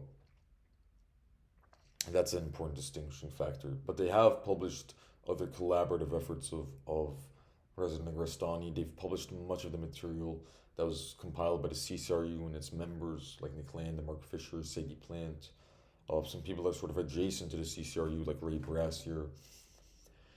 They also published quite recently, just last year in 2023, work by Jason Babak Mohageg, who is a very interesting Iranian-American philosopher who I'm going to talk about a bit later on, actually, in this slide. And they're absolutely fantastic. Have a wonderful philosophical intellectual output. And I think anyone who's interested in Cyclonopedia and in Negarestani's thought would do it well to research Urbanomic and to look at what else Urbanomic puts out. Yeah. So yes, commonalities is more in regards to the philosophical and theoretical underpinnings of Cyclonopedia. I actually delved into this a bit in this slide, but just continuing here with some more specific thinkers. So commonalities in philosophical schools like accelerationism, speculative realism, object-oriented ontology. We see it's going beyond the human, as I said, displacing humans from the ontological chain of being, the subversion of anthropocentric and humanistic models of thought that would seek to place the human above all else, as a basis of humanism, as a basis of anthropocentrism. And humanism is very prominent, as we see in the Enlightenment, which is definitely something that many of these thinkers we're going to talk about were reacting against, and they're certainly opposed to the Enlightenment. Voicing the other. So what does he mean by the other, right? What does that mean? Well, the other, in a sense, is that which we suppress. As humans, we live in a society, and we see with the advent of modernity the transition from hunter-gatherer societies that were a bit more egalitarian, function more so on a spontaneous basis, right? Um, Organized a smaller number of individuals in terms of social organization. So you didn't see, for example, massive states presiding over a huge sort of heterogeneous population, um, while also attempting to universalize them as we see in modernity. That's not what we see in pre-modernity. That's not what we see in hunter-gatherer societies. We see smaller tribes that are egalitarian in nature, that are bound together by blood, ancestry, shared culture, and therefore, as a result, sometimes go to war with other tribes. The idea that pre-modern humans were completely pacifistic, proto-hippies in a sense, has been demonstrated by recent anthropological and archaeological evidence to be completely false. We do know that hunter-gatherer tribes actually did frequently go to war against one another. But the more important takeaway from all of that is these tendencies that we see in hunter-gatherer society were eventually displaced by the advent of modernity, which gives birth to the modern state, which is the key mode of political organization in modernity, the modern universal state. And we see, as a result of the development of agriculture, for example, which means that we don't have to, hunt for food. We don't have to engage in a sort of more animalistic process of hunting and gathering and killing, slaughtering animals with our bare hands. We instead have a consistent and relatively more stable food supply that can be tended over by a certain segment of the population. So not everyone has to contribute nowadays to that main task of gathering food for the tribe or for the society, but we can have certain people do that. That is a couple of things that creates a sedentary basis and a mode of living. So we move away from this sort of Deleuzian nomadism to, a sedentary lifestyle where we can stay in one place. We don't have to constantly be on the move, which I think also, in a sense, pacifies human society. Um, in that I think movement, change, and struggle are key factors of the human condition. And I think modernity suppressed that in a sense. That's one way, and we've suppressed the other. So the tendencies, for example, towards nomadism, towards change, struggle, um, not willing to be content with just having an easier sedentary life. Those are all the aspects of the other, what I would call the other nowadays in late modernity. But beyond that, as a result of what I mentioned earlier with the advent of agriculture, modern agriculture, where we can, delegate certain individuals to the roles of, to agricultural occupations. So we see the development of specific occupations. The development of occupations necessarily stratifies society in that we have different types of jobs, different occupations, and different people belong to each occupation. So you'll have one person is going to have an agricultural job, will be sort of farmer, and their job is to provide food for the rest of the population, the society. Someone else might be an artisan or merchant. Someone else might have a political role, right? That gives rise to societal stratification, which necessarily gives rise to a certain hierarchy and a certain bureaucratic model of society. So in order to administer these occupational delineations and to administer these different tasks, what necessarily arises is a bureaucracy, sort of hierarchical chain of command that separates and categorizes people in order to ensure the more smooth and efficient flow of society, if you could describe it in that sense. But the problem with that is now what it creates is certain standards that the people are forced to abide by. It grants a sort of hegemonic quality to the bureaucracy, and information and intellectual activity, maybe not in the very, very early stages of modernity, just immediately following the agricultural revolution, but I think later on, when we get to the era of industrialization and the Enlightenment, what you see is that intellectual and creative activity always has to go through certain bureaucratic filters. And if you're doing a process, and if you're engaging in a process that doesn't really abide by the norms, the codified norms set in place by the bureaucracy, you face extra challenges. And the tendency of the bureaucracy in the modern state is again towards this sedentary model. It's very content with just the status quo, doesn't really want to move beyond that. And I think that's one way in which the other manifests itself as in a reaction to that. So every tendency that many brilliant thinkers have identified, from Georges Bataille to Nietzsche, that we've identified as being suppressed by modernity, I would classify all of these tendencies under the category the other. You could subsume them under the category the other, right? Um, Tendencies towards spontaneity, towards passion, sort of romantic passion, violence, carnality. What you get when you strip away the sort of modern constructs uh, imposed on us by this societal bureaucratic model. And so this also demonstrates the influence and strength of postmodernism and post-structuralism. A key aspect of the project of thinkers like Foucault was to sort of dissect this model of modernity, to create a genealogy of modernity, to find out, well, how does it develop, in what ways does it instantiate itself, where do all of these tendencies come from? Bureaucratization, instrumental rationality, mechanization. We see that, in a sense, these all sort of stem from the agricultural revolution, right? Which I think would mark the advent of early modernity.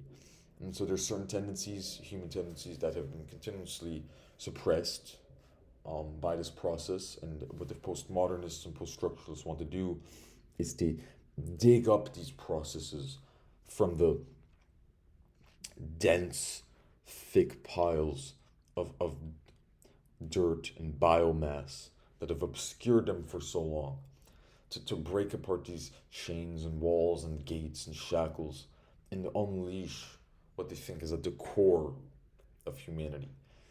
That the core that produces these beautiful artistic, musical, intellectual creations that are not encouraged by technological capitalism, and if anything are disincentivized by technological capitalism, because the tendency of capitalism is towards instantaneity, towards efficiency, towards, as I said, the maximization of profits.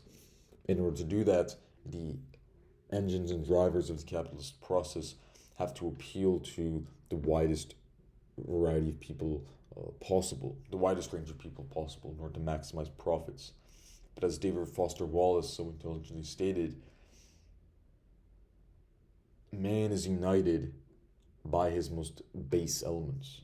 So the things that we all have in common are actually some of the most uninteresting and sort of degrading and, like I said, base qualities of human experience and of the human condition. So sexuality, lurid imagery, cheap shocks and cheap thrills, everything that appeals to the base animal part of our brains that wants instant gratification, that just wants instant and maximal pleasure. That's what capitalism, which is the logical conclusion of bureaucratic modernity, that's what it sort of promotes, and that's what it incentivizes. That's what generates the most profits. But any sort of deeper meditative type of thinking or activity, which requires patience, which requires discipline, to put away these sorts of distractions and to actually carve out a significant chunk of your time and of your life into just literally just thinking about it and taking it in, regardless of how conducive that is to your occupation or to your financial status. These are actually disincentivized by the capitalist modernity. And so they want to unleash these forces that have been buried and disincentivized for so long and bring them to the forefront, so that I think the best aspects of human expression will be revitalized and will be able to be celebrated again. I think that's actually a key aspect of postmodernism, of post-structuralism, and associated schools of thought. And all of these tendencies nowadays belong to the other, the tendencies that we're supposed to suppress. So voicing the other, and this obviously can manifest itself in the geopolitical context as well.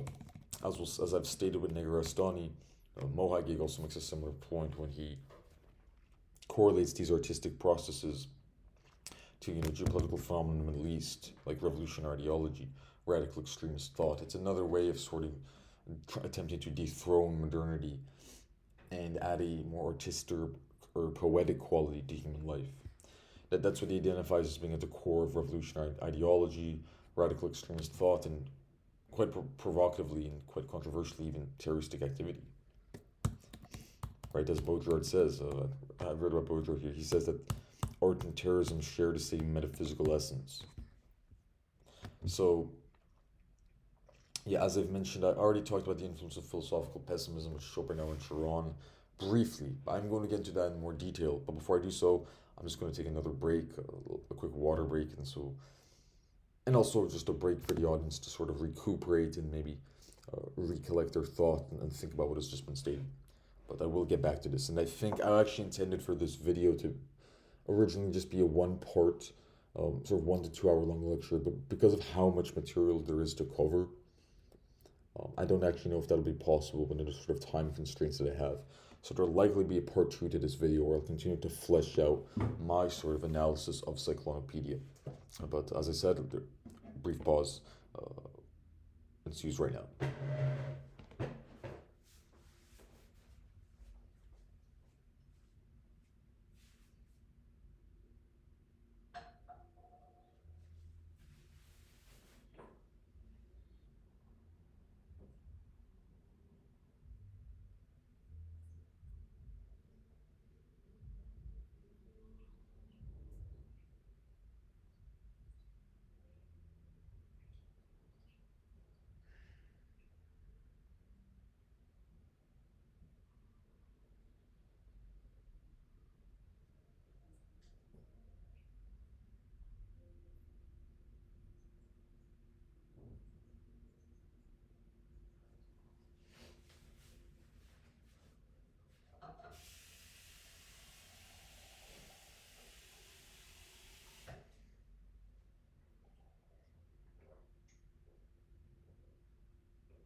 So continuing where I left off,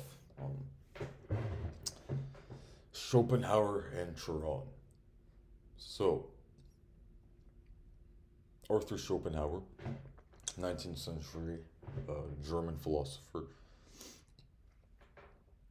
in a sense reacting to German idealism as exemplified by key thinkers like Hegel, Fichte, Schelling, who are in turn reacting really to Kant, to Immanuel Kant's philosophical revolution as initiated through works like the Critique of Pure Reason, etc., etc. What Schopenhauer arrives at, though, is a very, very groundbreaking and I think really transformative philosophical project with an emphasis on the darker aspects of the human condition. That's how I think you could summarize his philosophical project. And what I mean by that, to be more specific, is he writes frequently on topics such as depression, suicide, nihilism, meaning, the meaning of human life. So in a sense, prefiguring existentialism, which would really be strengthened in the 20th century, which is all about trying to find a meaning behind human existence, if there even is one. And what he says is, to boil it down, what he argues in his seminal work, The World as Will and Representation, is that while human life and human expression and human activities are really nothing more than the manifestation of competing wills, right? And these sort of innate tendencies that we all share. And one such will, for example, some wills can manifest themselves in uh, a more positive way, right? Like he writes music, he has a very positive view of music. He writes that music is the ultimate expression of the will, something along those lines. I'm paraphrasing, but he thinks that these wills, for the most part, are what actually cause suffering in our life. This sort of he's influenced by Eastern philosophy, and so he borrows many of the ascetic ideas of asceticism from Eastern philosophies like Buddhism and Taoism. But he says these wills, like the will to power, the will to dominate, to conquer, to expand, to accumulate, the will to material possession or to acquire material possessions, any of our wills to really achieve or initiate anything will necessarily cause a great deal of suffering. Because he thinks that suffering is actually not only an inescapable aspect of human experience, but actually overwhelms and outweighs the aspects of human experience that can be characterized by a feeling of pleasure. And so his most famous example that he gives, and he actually doesn't just isolate this into human experience, but he turns it to a more metaphysical concept, where he, for example, he writes about the animal, the predator and the prey relationship. He says that the pleasure, if you think about it from a sort of utilitarian perspective, the pleasure that the predator arrives when eating, when devouring the flesh of the prey animal, is actually far lesser than the pain, the tremendous pain and suffering experienced by the prey animal upon or when being devoured during that process of consumption by the predator. And he uses that as sort of microcosm of his broader theory of suffering, of human suffering. He thinks that suffering is omnipresent in human life. It will always outweigh pleasure simply by virtue of its sort of metaphysical qualities. But this suffering we can renounce and we can put an end to this suffering if we renounce our wills and if we embrace an ascetic lifestyle, because we will not face this sort of negatory pull. Because whenever you try to, expand or accumulate or acquire material resources, not only is there the prospect of failure, but in that very process is a type of pain and a type of suffering, a type of longing that occurs, for example, when you push yourself to do something. It can be likened really to a form of torture, especially when there's no sort of grand meaning to these types of processes. So he says, we renounce all the wills, we embrace an ascetic lifestyle.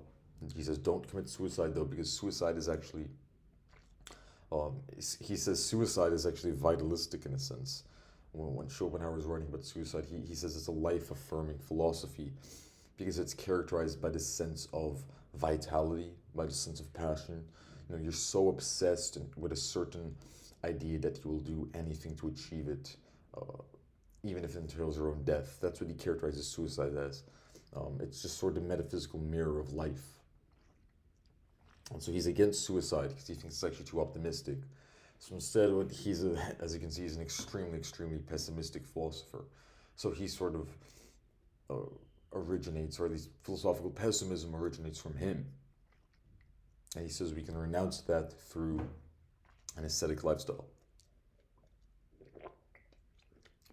Or at least we can shy away from and escape human suffering through an ascetic lifestyle and a renunciation of the will. And that's a key aspect of Schopenhauer's thought. Now Nietzsche would actually have a similar observation, as I read here, that man's nature, his being and thought is the manifestation of emergent competing wills, but different conclusions, right? He says we should embrace these wills. He writes about the will to power. When he writes about, topics like these very disturbing topics like pain and suffering, he says, rather than thinking of these as negative presences in our life, we should actually come to embrace them. Because without pain and suffering and struggle and these associated forces, life would lose its meaning. He says the potential for overcoming challenges, um, for victory, for, you know, experiencing great torture and suffering, but then arising anew, like rising like a phoenix from the flames. Nietzsche is very preoccupied with the phoenix symbolism. He says this is a key, vital aspect of the human condition that we should not suppress. We should rather embrace this, and this is actually what gives our life meaning. So he critiques liberalism in this way, for example. He critiques Kantian liberalism and its concomitant and its corresponding project universalization, because what he sees in this is he says, okay, well, if liberalism wants to free humankind from this sort of disembodied state where we're constrained by our biology, and that imposes necessarily a great deal of suffering, right? He saw, of suffering and death. We can think of, for example, infant mortality. We can think of disease. We can think of the aging process. We can think of death. These are all conditions that are necessary aspects of the human condition. These are just, we haven't really been able to transcend these presences in our life yet. Even though, obviously, Nietzsche was living in the 1800s, so he didn't live long enough to see. He didn't live long enough to see, transhumanist technologies that would develop, these, transhumanist movements, and see that, yes, we actually now are trying to overcome the aging process in a sense, which he would heavily criticize that, by the way.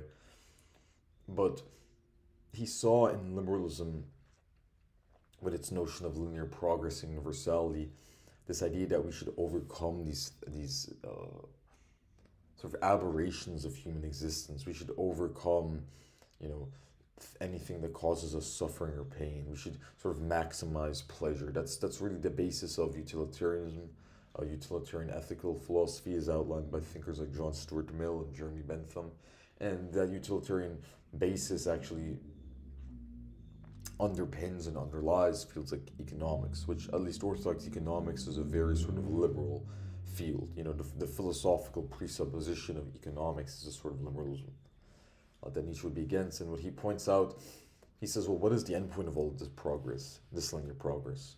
Because if we have a society the end goal of the Kantian liberal system, where we've abolished war, we've put an end to war, we've put an end to human suffering, we have world peace, we have a universal society, in the sense of everyone has equal rights and we're all equally free to participate in, for example, political and societal processes. He thinks this will create a very deep gap and void in our lives, because it'll raise this sort of struggle. It'll raise the will to power that he thinks is such a vital aspect of the human condition. And he thinks this is really the most depressing and disturbing type of world imaginable. A peaceful world. A world with no challenges to overcome, where everything has already been achieved. A world where you can only experience reality through the lens of the virtual, because real reality has been so sterilized to such an extent that we can only experience it through replications and simulations of a sort of bygone era, a cancelled future, to use Mark Fisher's terminology. And he points out that one of his most prescient observations and insights, I think, is the only moment in which liberalism inspires any sort of artistic creation, any beautiful art, any beautiful cultural expressions, is when the liberal forces in society are reacting to or conducting a revolt, a violent, vitalistic Nietzschean revolt against, for example, the king, the monarch, the church, or any of the other traditional institutions that liberalism always sought to overcome and to combat. That's how you get these beautiful artworks like, I think it's Delacroix's, forgot the title, but the famous painting of the sort of lady, not Liberty, but the French, it's Eugene Delacroix's painting of the French, I think, leader, sort of leading the masses, carrying the French flag in her hand, or not the masses, but perhaps the fighters, the soldiers, embracing the cause of national liberation. That's associated with the French Revolution, which is this classic liberal revolution. And in my view, one of the first liberal revolutions that we see in modernity. that moment of struggle, of vitalistic, violent struggle, is the only time that liberalism or its manifestations ever inspires any type of art, of great artistic or cultural expression. Because after all, he says, what art is there, what artistic inspiration is there to be derived from a world of just, that he compares to a nursing home, a 24/7 sort of playpen where we eat, sleep, go to work, we're, cogs in the system, essentially, where there's no real struggle or there's no existential challenge to be overcome. That is a nightmare world for him, and that is not a world that he thinks is conducive to artistic and cultural expression, or at least authentic expressions, right? We see in existentialism there's this key emphasis on authenticity, and so that was Nietzsche's critique of capitalism, and that was his critique of liberalism. He doesn't really care at all about the Marxist critiques of exploitation or, oh, it creates inequality. He actually liked inequality in society. He thought it was a good thing, and he thought that, well, he coins this term aristocratic radicalism.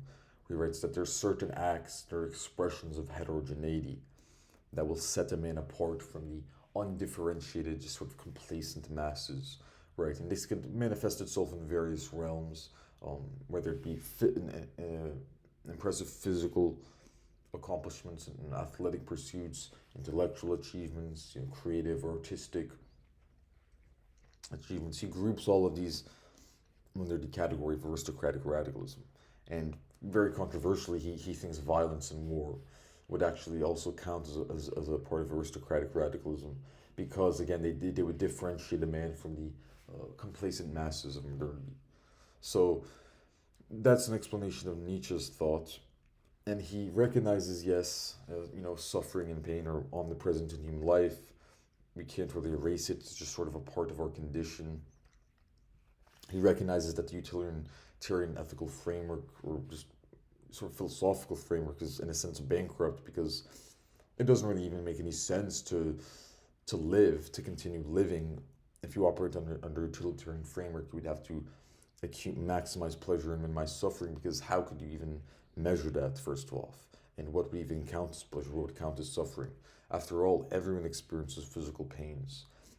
Everyone experiences physical sufferings, and some people will be condemned to a life of pure physical suffering. If people that are born with chronic illnesses, chronic pain that can never go away. He says under utilitarian sort of liberal framework, it doesn't even make sense for those people to continue living. I mean, should we just engage in mass eugenic purges of the eugenicist purges of the physically ill, of those with chronic illnesses, of those with chronic pain, so as to spare them of their sufferings? He says no.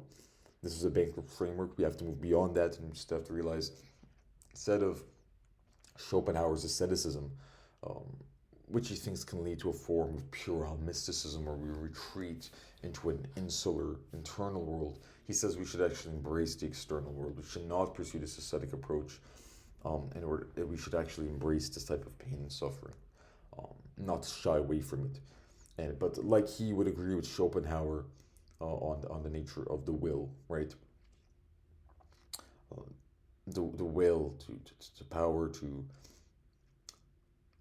accumulation, to expansion. These are absolutely key tendencies of human activity. But these are the similar observations, similar starting points, but they come to different conclusions. And to summarize, we have Schopenhauerian asceticism and a renunciation of the will, pursuit of a more mindful and simple life. We don't really care about material pleasures. We embrace a sort of mystic, ascetic lifestyle, or Nietzschean vitalism, where we overcome challenges, overcome great, seemingly insurmountable struggles, pursue the most difficult tasks imaginable, just to give a sense of meaning to our life. Now, for me personally, I think the Nietzschean worldview is much more not only appealing, but also just much more tenable. I don't really think it's feasible for anyone in our day and age to pursue a Schopenhauerian sort of completely ascetic lifestyle. Obviously, I do think that we should try to minimize instant gratification in our lives and embrace delayed gratification, but it's not a distinctly Schopenhauerian concept, of course. I mean, that's just basic common sense. So yes, Schopenhauer and Nietzsche, similar observations. Man's nature, being, and thought is the manifestation of emergent competing wills, different conclusions. And they clarified that in the will to power, yes, the overcoming of struggles and challenges would constitute as an expression of the will to power. Now, Turan, who was Emile Turan? Emile Turan is another key figure in pessimism, philosophical pessimism. Romanian, so he's the first Romanian thinker that'll discuss in this lecture today. 20th century figure. He gets a sort of intellectual or start actually as a political figure, as an activist alongside the Romanian Iron Guard, which was a clerical fascist organization headed by Corneliu Codreanu throughout the 1920s and the 1930s, especially prominent in the 1930s. That's when they reached the zenith or the peak of their power and hegemony in the Romanian political scene. Very far right, very extremist ideology, committed brutal pogroms and massacres against Jews in Romania, as well as the Magyar Hungarian population and gypsies. The anti-Semitism was certainly the core defining aspect of their ideology. In addition to sort of fanatic, fundamentalist interpretation of Orthodox Christianity, which went hand in hand with the other extreme aspects of their ideology. Turan was involved in that group because he was attracted to the revolutionary, the militarist sort of appeal of the group, but also because he was attracted to this type of cultural and philosophical pessimism that he noted in thinkers like Nietzsche and Schopenhauer. And for Turan, cultural and philosophical pessimism went hand in hand. He perceived this mass-scale cultural and societal decay of values while he was developing his philosophical pessimist project. They couldn't be decoupled from the other. But he actually takes Schopenhauer's pessimism to a new extreme, a new degree of just brutality, sort of anti-humanism and misanthropy. He says life is suffering. We'll never be able to transcend this suffering. And even Schopenhauer's renunciation of the will method is just essentially a coping mechanism, a sort of puerile, naive attempt to break free of our inexorably bound chains to suffering, to pain, right? And so he wouldn't actually agree with Schopenhauer in the nature of suicide. He doesn't think that suicide is represents some sort of vitalistic act that is actually paradoxically life-affirming. I forgot what exactly he wrote about suicide in his writings, but he certainly disagreed with Schopenhauer on the life-affirming nature of suicide. That's something that he wouldn't concur with, vis-a-vis Schopenhauer's thought. But Turan takes this philosophical pessimism to an extreme level. Life is suffering. It's nothing more than suffering. We will never be able to transcend this suffering. He famously writes, he's actually an aphoristic thinker, so he doesn't write these types of very detailed, sort of almost academic, philosophical treatises that people like Kant and Hegel would write, but it's more of a poetic style. It's a series of aphorisms, and he's famous for works like The Trouble of Being Born, right? And there's actually one famous quote I think is it's such a shocking just statement, but he famously says, the problem with killing yourself is that you always do it too late. Because he takes Schopenhauer's pessimism, amplifies it to an extreme degree, and then arrives from there at a conclusion of antinatalism. Another very, very controversial, extremely polarizing, contentious philosophical position that has never really enjoyed much mainstream support, but in some sense, which I think is quite understandable because of how extreme and disturbing it probably is to the vast majority of people on Earth. But it has always proliferated in the more underground fringe circles of intellectual life. And what Turan's antinatalism expounds upon, and it's not just unique to Turan. The Portuguese philosopher Fernando Pessoa explores similar themes. Finnish philosopher Linkoa, I think his name is Petty Linkoa. He explores similar themes in his writings as well. Sorry. With Turan's,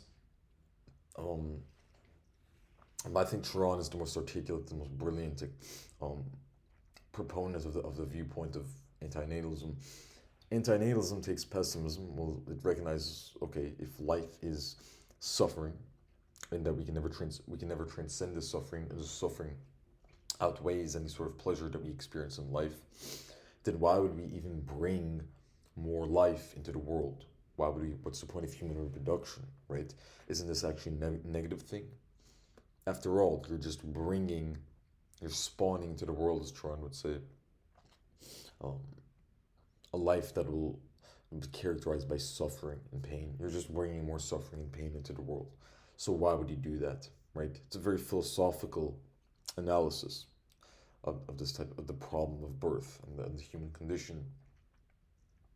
And that's what antinatalism is. So it's against procreation, it's against reproduction, and logically deriving from that, it would contradict the perpetuation of the human species. It wouldn't want us to perpetuate the human species because it just wouldn't want us to reproduce, because it would say that we are just bringing more suffering and pain into the world. And that again derives from the ideas of philosophical pessimism as first sort of articulated by Arthur Schopenhauer, at least in its more prescient and intelligent instantiations.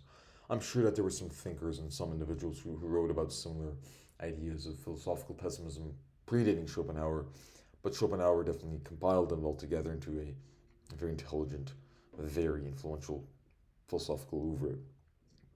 And then Choran takes that to a new level with his antinatalism. That's an overview of antinatalism. I can get much more detail than that. If you're interested, I'll link thinkers like Thomas Ligotti. He's not so much a formal philosopher because he never formed in the academic, or he never wrote in the academic philosophical works, and he was never a trained academic. He's actually a horror writer first and foremost, but his works are not just some corny pulp horror. They're actually deeply philosophical in nature, and they borrow heavily from thinkers like Schopenhauer and Choran, these ideas of antinatalism. So that's an overview of all these thinkers and how that would influence actually someone like Negarestani, though I don't know if he's ever acknowledged the direct influence of thinkers like Schopenhauer and Choran. I'm sure he's aware of them, even that the fact that he is a continental philosopher, after all, or that he's worked, broadly speaking, in the continental tradition. That definitely correlates with this idea of object-oriented ontology. You know, there's something so miserable, so pessimistic, so horrific about human life. Why don't we just take the natural world or some other mode of being as our ontological starting point, right? We can certainly see connection between object-oriented ontology and philosophical pessimism. And we can certainly see a correlation, in my view, between this philosophical pessimism a la Schopenhauer and Choran and the animalistic expressions, artistic descriptions that we see where in the Cyclonopedia, where he likens to, he likens the activities of militant and insurgent groups in the Middle East to, wolf packs, to different animals, not just wolves, but to spiders, to ravens, to eagles, to these killer beasts of prey, as you could call them, right? And that again is moving beyond the human. And I think if you take philosophical pessimism and antinatalism to its logical conclusion, you necessarily move beyond the human. So from there, you would have to take a new ontological starting point. And a possible ontological starting point could be the animal. So hyperstition and theory fiction. I'm going to go for about 8 more minutes because I've been doing this, I think, I've been speaking for about an hour, maybe an hour and 30 minutes. And I don't want to just overload this video or this lecture with information and with descriptions and ideas to the point where it's just completely incomprehensible for the viewer. So I'm going to cut this video off in about now 7 minutes, 4 p.m. EST for me, and then upload a part 2 video as soon as possible. Maybe tomorrow, maybe later in the day. And it might actually necessitate a part 3 just because, again, I'm only on slide 4 and there's just so much material to cover here. But hopefully you can see the different ideas that I'm weaving together, these different intellectual, geopolitical threads, right? And you can see how they relate back to the themes of Cyclonopedia. I mean, even this description, we're already seeing some Deleuzean themes with the war machines. We're seeing asymmetrical engagement with a cultures whose principles are ancient, obscure, and saturated in oil. Define the rationality of modernity. We see that with the object-oriented ontology and deep ecology manifesting here, because seducing the aggressors into the dark heart of oil. So again, viewing geopolitical events through a lens of some non-human ontological starting point. In this case, oil, but we have many other examples that Negarestani gives of the natural terrain in the Middle East. Asymmetrical engagement, again, a key aspect of Middle Eastern insurgencies and militant activity, as I delineated with the example of Kurdish militancy in groups like the PKK, and in Iraq, groups like the PUK and the KDP. They heavily utilized their mountainous terrain as an advantage, as a sort of starting point or jumping off point of military activities against state actors like Iraq, Turkey. We have also the Iran-PJAK conflict, which is the Iranian government just fighting off certain Kurdish armed groups, again in the country's more mountainous regions. That is all related to the concept of object-oriented ontology, as I mentioned earlier. So it's weaving together these seemingly disparate threads to create a terrifying but also awe-inspiring philosophy of the Middle East, a sort of philosophy of geopolitics and international relations, and of war and of terrorism and everything else that we see in the Middle East, or at least that we have seen over the past 20, 30 years, not longer. Because obviously I covered a very, very wide range of material, so I figured it's necessary just at this point to just give a sort of create some sort of circling back to the original text, Negarestani. But everything that I mentioned, I mean, not a single piece of information, not a single idea, not a single tangent that I went down upon is irrelevant whatsoever to the book, the Cyclonopedia. Every piece of information and every idea was carefully and methodically incorporated to relate back to Cyclonopedia.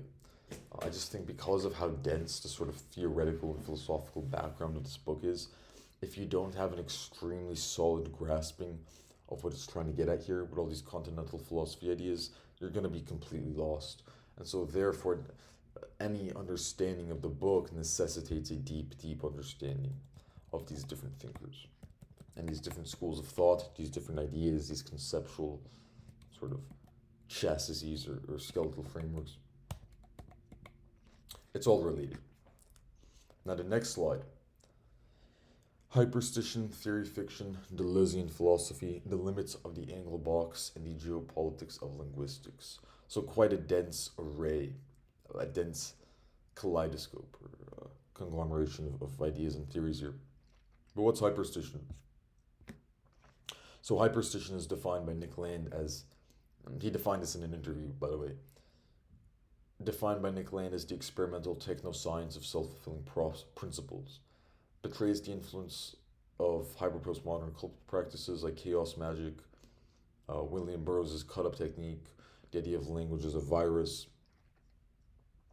theory fiction, a neologism coined by Negarestani in a postmodern world where the hyper-real prevails, the boundaries between intellectual theory, fiction, and the real world blur, to the point where even seemingly outlandish fiction now corresponds more closely to reality than non-fiction itself. An important influence in this regard is Jean Baudrillard. So, to give a brief overview, I don't have that much time, but Baudrillard as a key thinker here, Burroughs, who you can see him right here. We have William Burroughs here, so an American writer associated with the Beat generation, along with figures like Jack Kerouac and Allen Ginsberg, who sought to explore countercultural themes and were heavily associated with the 60s counterculture. So they heavily explored themes like libertinism, drug use, especially psychedelic drug use, free love, living on the fringes, the sort of margins of society. These themes are all heavily explored by beatnik writers like William Burroughs, Jack Kerouac, Allen Ginsberg, as mentioned.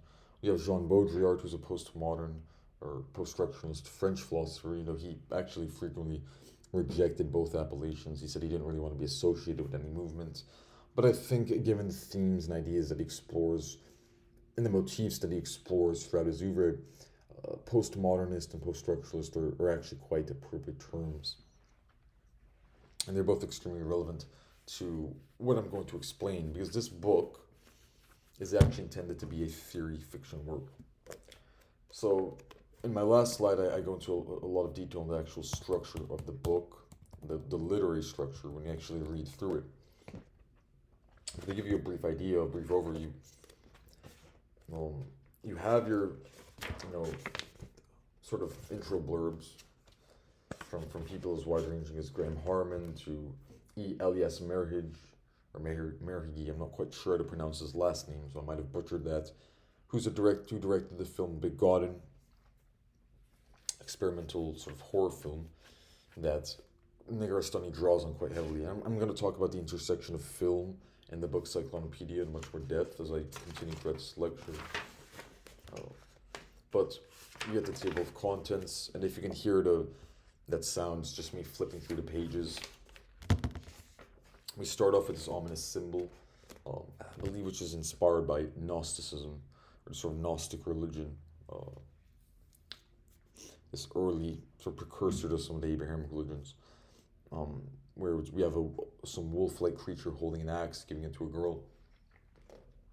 But from that image, we start off with a segment titled Incognitum Hac Tenus, which is Latin, I believe, and it's just essentially a compilation of the diary entries of this one Kristen Alvinson, who's a journalist, American journalist, who's traveling in the Middle East. And again, this is fictional. There's no Kristen Alvinson.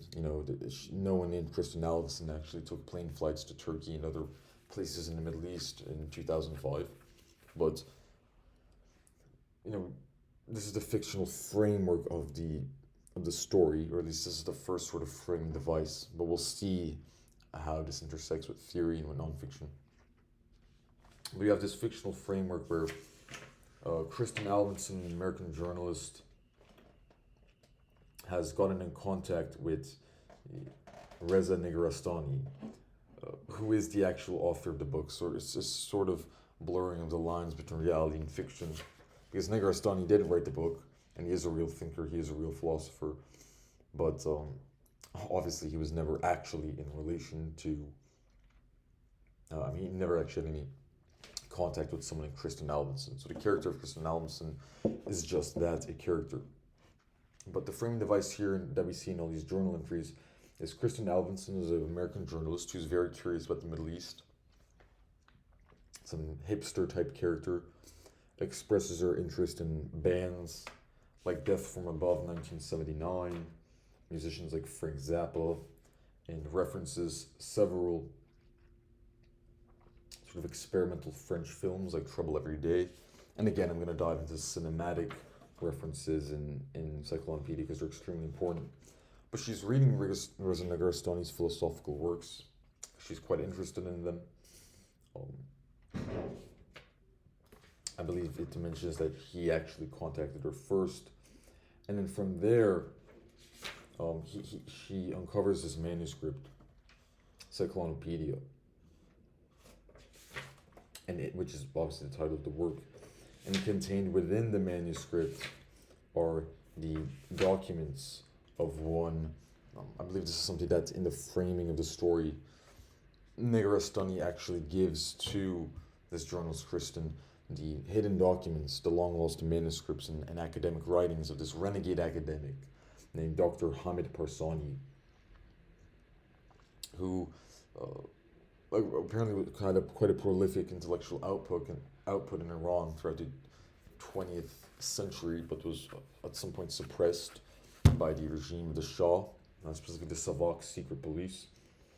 and left behind an absolutely fascinating, bizarre, and completely singular intellectual and academic output.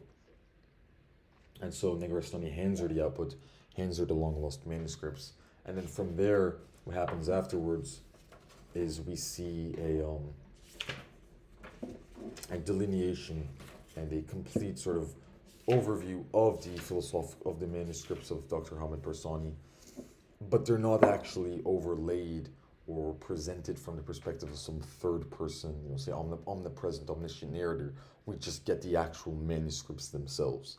So we start with the journal entries, the first person journal entries, and then from there, our initial narrator, not narrator, actually, just our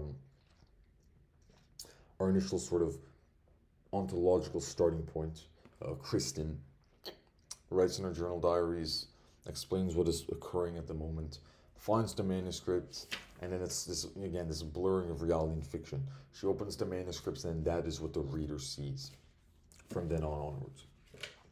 The manuscripts of not Reza Negarestani, but of Hamid Persani.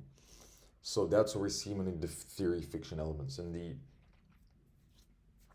the actual manuscripts of Hamid Persani ultimately center around this idea that oil is a sentient entity that pulls the strings behind human affairs, that is initiating that is actually behind the war on terror, that has the sort of anti-human consciousness that drives global capitalism, which is an equally anti-human alien force, actually, like a literally alien force that is bringing about this eschatological end of humankind.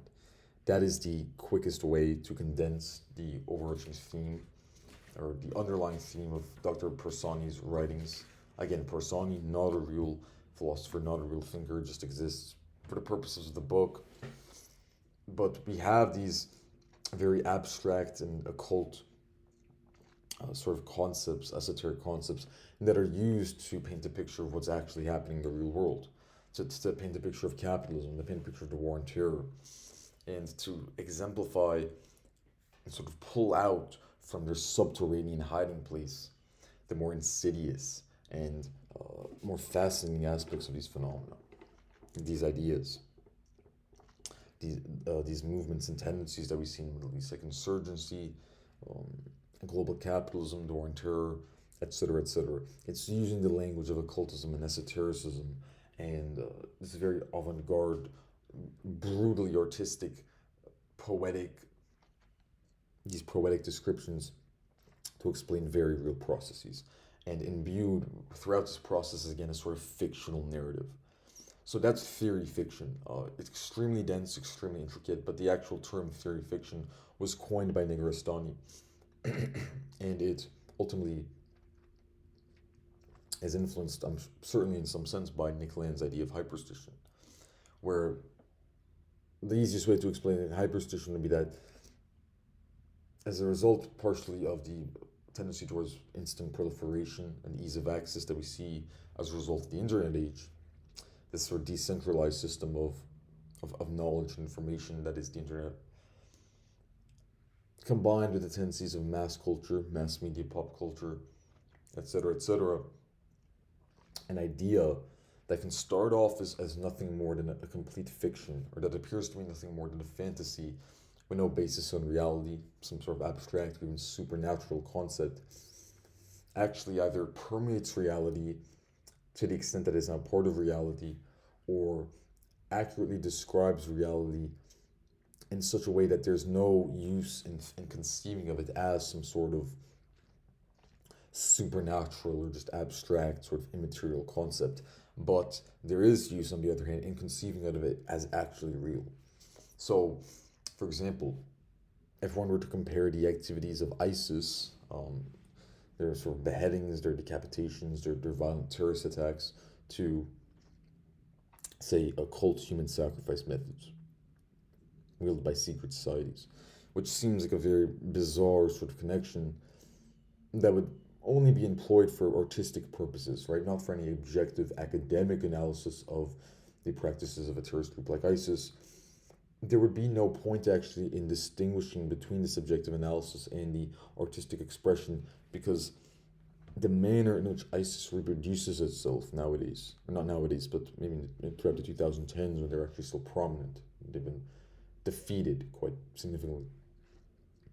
The manner in which they reproduce themselves and which they instantiate themselves in the world, and the effect their actions have on us is actually more easily and more accurately characterized and captured by these fantastical cult descriptions of human sacrifice, right? Of apocalypticism. That is a that example is a microcosm of the concept of hyperstition, right? And we see that the CCRU was actually very influential in, not influential, but they, in a sense, they were at least interested in the concept of ARGs, or alternate reality games, as best exemplified, for example, by the infamous Cicada 3301, which occurred when there were these anonymous posts that popped up that emerged on image boards online, like 4chan, that entailed a series of very intricate and cryptic puzzles for people to solve, and each puzzle would actually lead you to a new sort of area or place in the real world. You'd solve these puzzles online, you'd encrypt these codes, you'd go through this dense, intricate maze of um, of cryptography, of cryptographic analysis that required, admittedly, a very, very high deal of intelligence and brain power to solve. I think whoever created this Cicada 3301 puzzle was really looking to select for the most intelligent and adept members of society. You would go through this process, and then eventually at some point, for example, you'd be taken to a real world coordinate, to a GPS coordinate. You'd go there and you'd find the Cicada 3301 symbol. You have to have a QR code, you'd scan the code, and you proceed with a sort of game, alternate reality game. It's a game that is simultaneously virtual, in the sense that they operate in the virtual realm, which is just a simulation of reality. So the internet, for example, is a simulation of reality because it was made by humans. And the actual real world that it simulates. It blurs the lines between these two concepts, between these two arenas of experience, to the point where we can't even distinguish between the two others anymore. And that's an idea that's closely related to Jean Baudrillard's hyperreality. The theories of Jean Baudrillard, who was philosopher, sociologist, poet, cultural critic, terrorism scholar. I mean, he was a man of many talents, really a contemporary polymath. But I think I'm going to have to go into Jean Baudrillard's theories and everything else that is in this presentation in my next video on the topic. Because it's already quite late, this has already been a very long video. But regardless, I hope that you got something out of it. I hope you found it interesting, enlightening, illuminating. If it's quite dense or abstract, that is sort of the point of what Reza Negarestani was trying to achieve with this book, Cyclonopedia. But I firmly believe that not only is it necessary to push our brains a bit, to go beyond what we think we can achieve, and even the limits that we've predetermined or set for ourselves, without really knowing our full potential. Not only is it important to go beyond that and challenge ourselves, but also to gain the most accurate and comprehensive understanding of the theoretical and philosophical underpinnings of any work that we may be interested in exploring, especially one with such a rich intellectual foundation as Cyclonopedia. And I hope that the next couple of videos I'll produce, I think I'll upload about 2 more videos on the topic of Cyclonopedia, will provide a bit more illumination, will make things a bit more clear, will tie everything together, and I'll certainly delve more into the geopolitical aspects of the book, and the themes of terrorism, insurgency, ethnic conflict in the Middle East. I plan on talking about theories in predominant schools of thought and nationalism studies and how to relate to the broader themes of the book. So the debate between the primordialists like Gatt, the modernists like Gellner, ethno-national scholars like Walker Connor, who has his own unique theories of ethnogenesis that emphasize the irrational, the anti-rational qualities of national sentiment that can't really be quantified in economic terms. All of that, some more political side of things, will all be discussed in the next 1 or 2 videos. And I'll probably end off with a detailed explanation of the cinematic references and themes that Negarestani draws upon in this book, Cyclonopedia. So if you found this to be interesting, please like, subscribe. I'll leave a comment down below. And I will see you on the flip side. Take care.